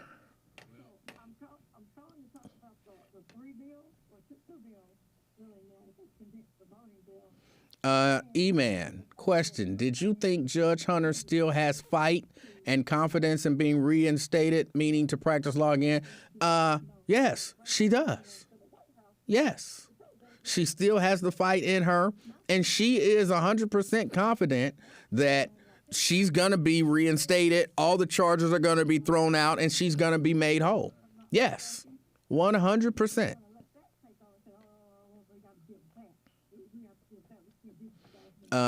513 dude said the Boondocks episode was the best, and he was the booty warrior. Okay, you're probably right. Anthony said he don't do salad, but he a freak. If you're a freak, you doing salad. Stop it. You ain't fooling me. You ain't fooling me. You just saying that because everybody talking bad about it. But yeah, you do. You do.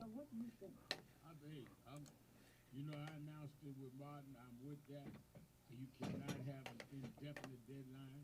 It's got to be done by Martin Luther King Day, no doubt about it. And we'll be together to stand with that. And that's why I'm in all the calls, all the meetings, White House happens, and they can't say we don't have input, and they don't understand our deadline. That's why I'm there. I'm available until January 16th. For the 17th, which is Martin Luther King holiday, all bets are off. I'm with it. Thank you for your call. RT in St. Louis. We're keeping it real with Janice said everybody better have their hygiene at 100%, but it's still nasty.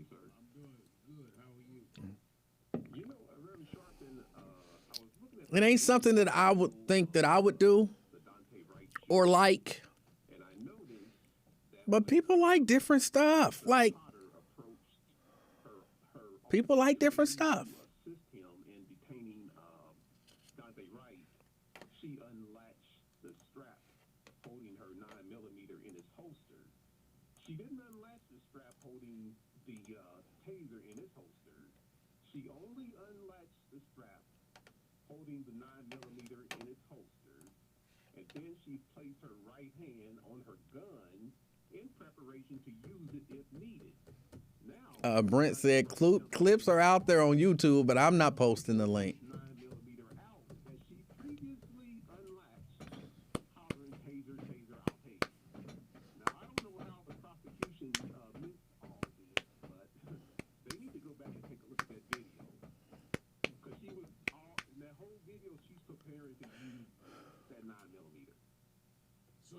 CDC is saying that Omicron is now 90% of cases in the eastern United States. All right. They're talking about it. Again, don't be shocked if you get Omicron, vaccinated or not vaccinated. Now, a lot of the vaccinated people won't know that they have it because they won't go get tested. But y'all know me, I get tested every week. If I get one of them emails and it come back positive, I just stay home for 14 days and chill out. I will do things differently this time than I did last time.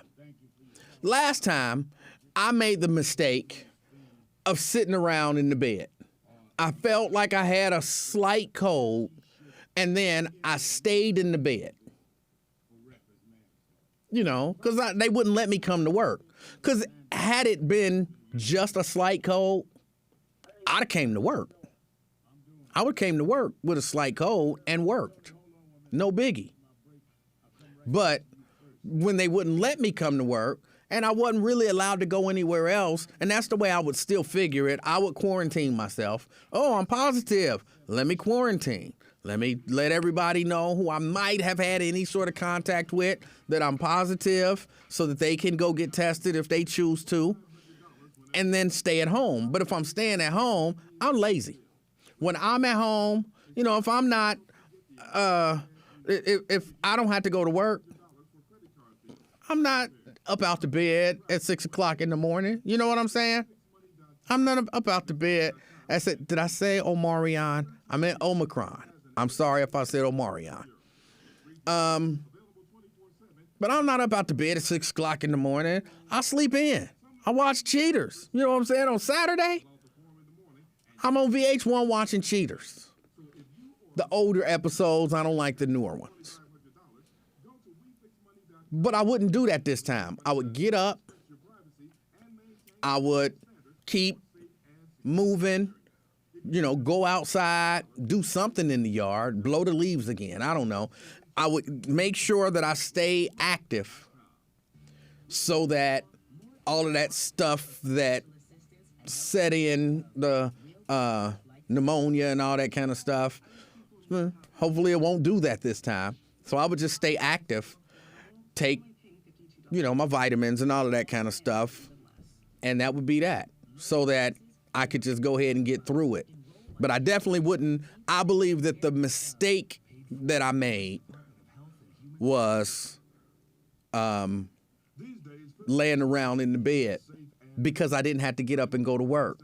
So I would be in the bed still at 3 o'clock in the afternoon, watching stuff. And Mrs. Livingston, I'm not blaming her, but she didn't make it no better because she was serving me like, oh, you want something to eat?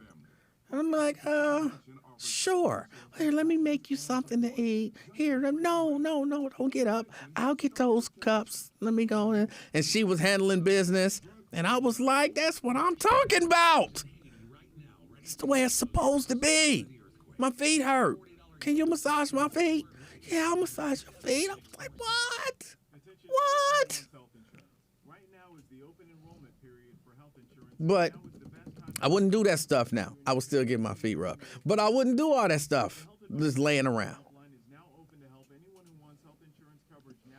So, vaccinated or not vaccinated, I'm kind of with my OSHA that there's a good chance that, we going to get it. We are going to get it, vaccinated or not. That's why I think everybody should get tested.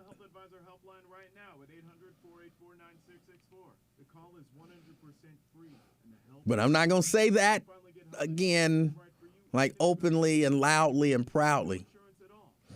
Because apparently suggesting that Americans get tested is a bad thing, until what's his name say it. And then I'll be able to say it loud and proud. Cindy Hill says massaging your feet with COVID, unless she had it too, she wasn't. She did get it too, but either way, she would have still done it because, I needed it. Not in trouble, fussed at by y'all. Fussed at by y'all on YouTube and on Facebook.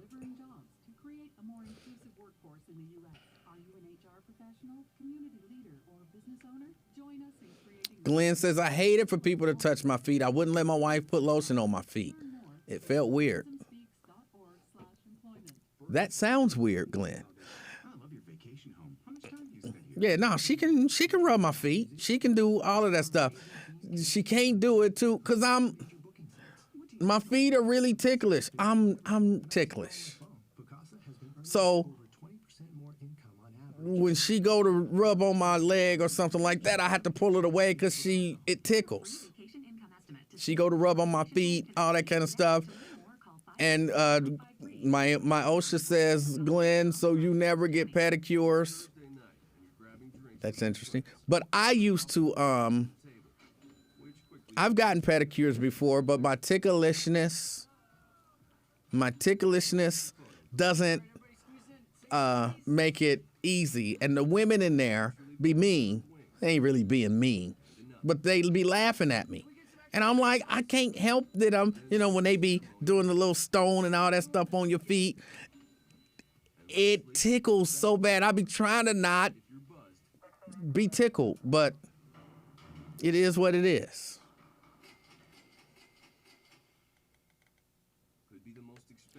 Rodney says, your wife probably listening to your life saying, why is this Ian lying?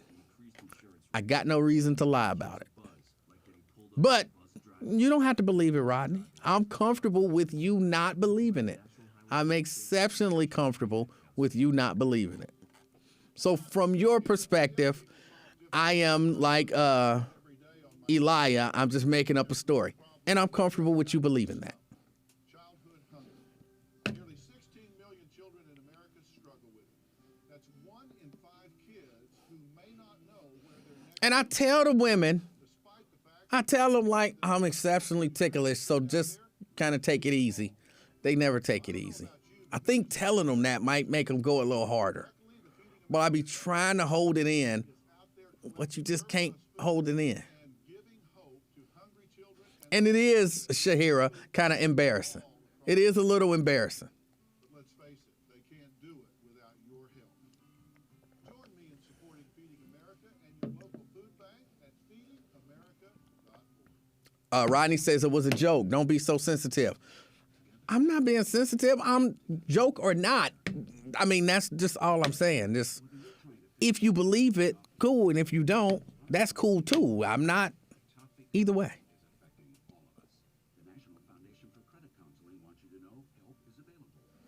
Lewis says the tickling leads to embarrassing farts in front of gorgeous women at the pedicure shop. What? What? I don't know what's wrong with you, bro. Tickling ain't never led to me farting. And then Jerica's agreeing with you. Did you know holding a laugh can make you pass gas? It's never happened to me.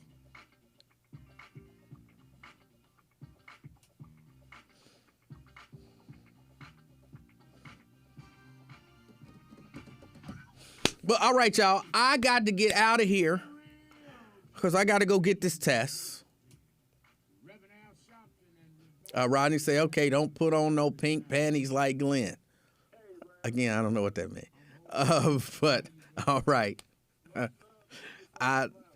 of that stuff bothers me at all, Rodney. So joking, not joking, because there are haters on here.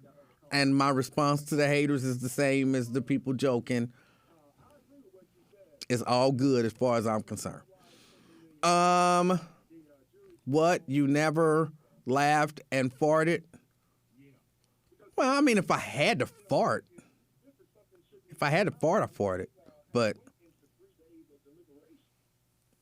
I'm sorry, I saw your second comment. I didn't read it out loud. It's not very embarrassing to me. It's just a little. And embarrassing might not even be the right word. It's just a lot of chicks looking at me, being entertained by me being ticklish. So I don't even know that it's embarrassing to me. It's something, but I don't know if embarrassing is the appropriate term.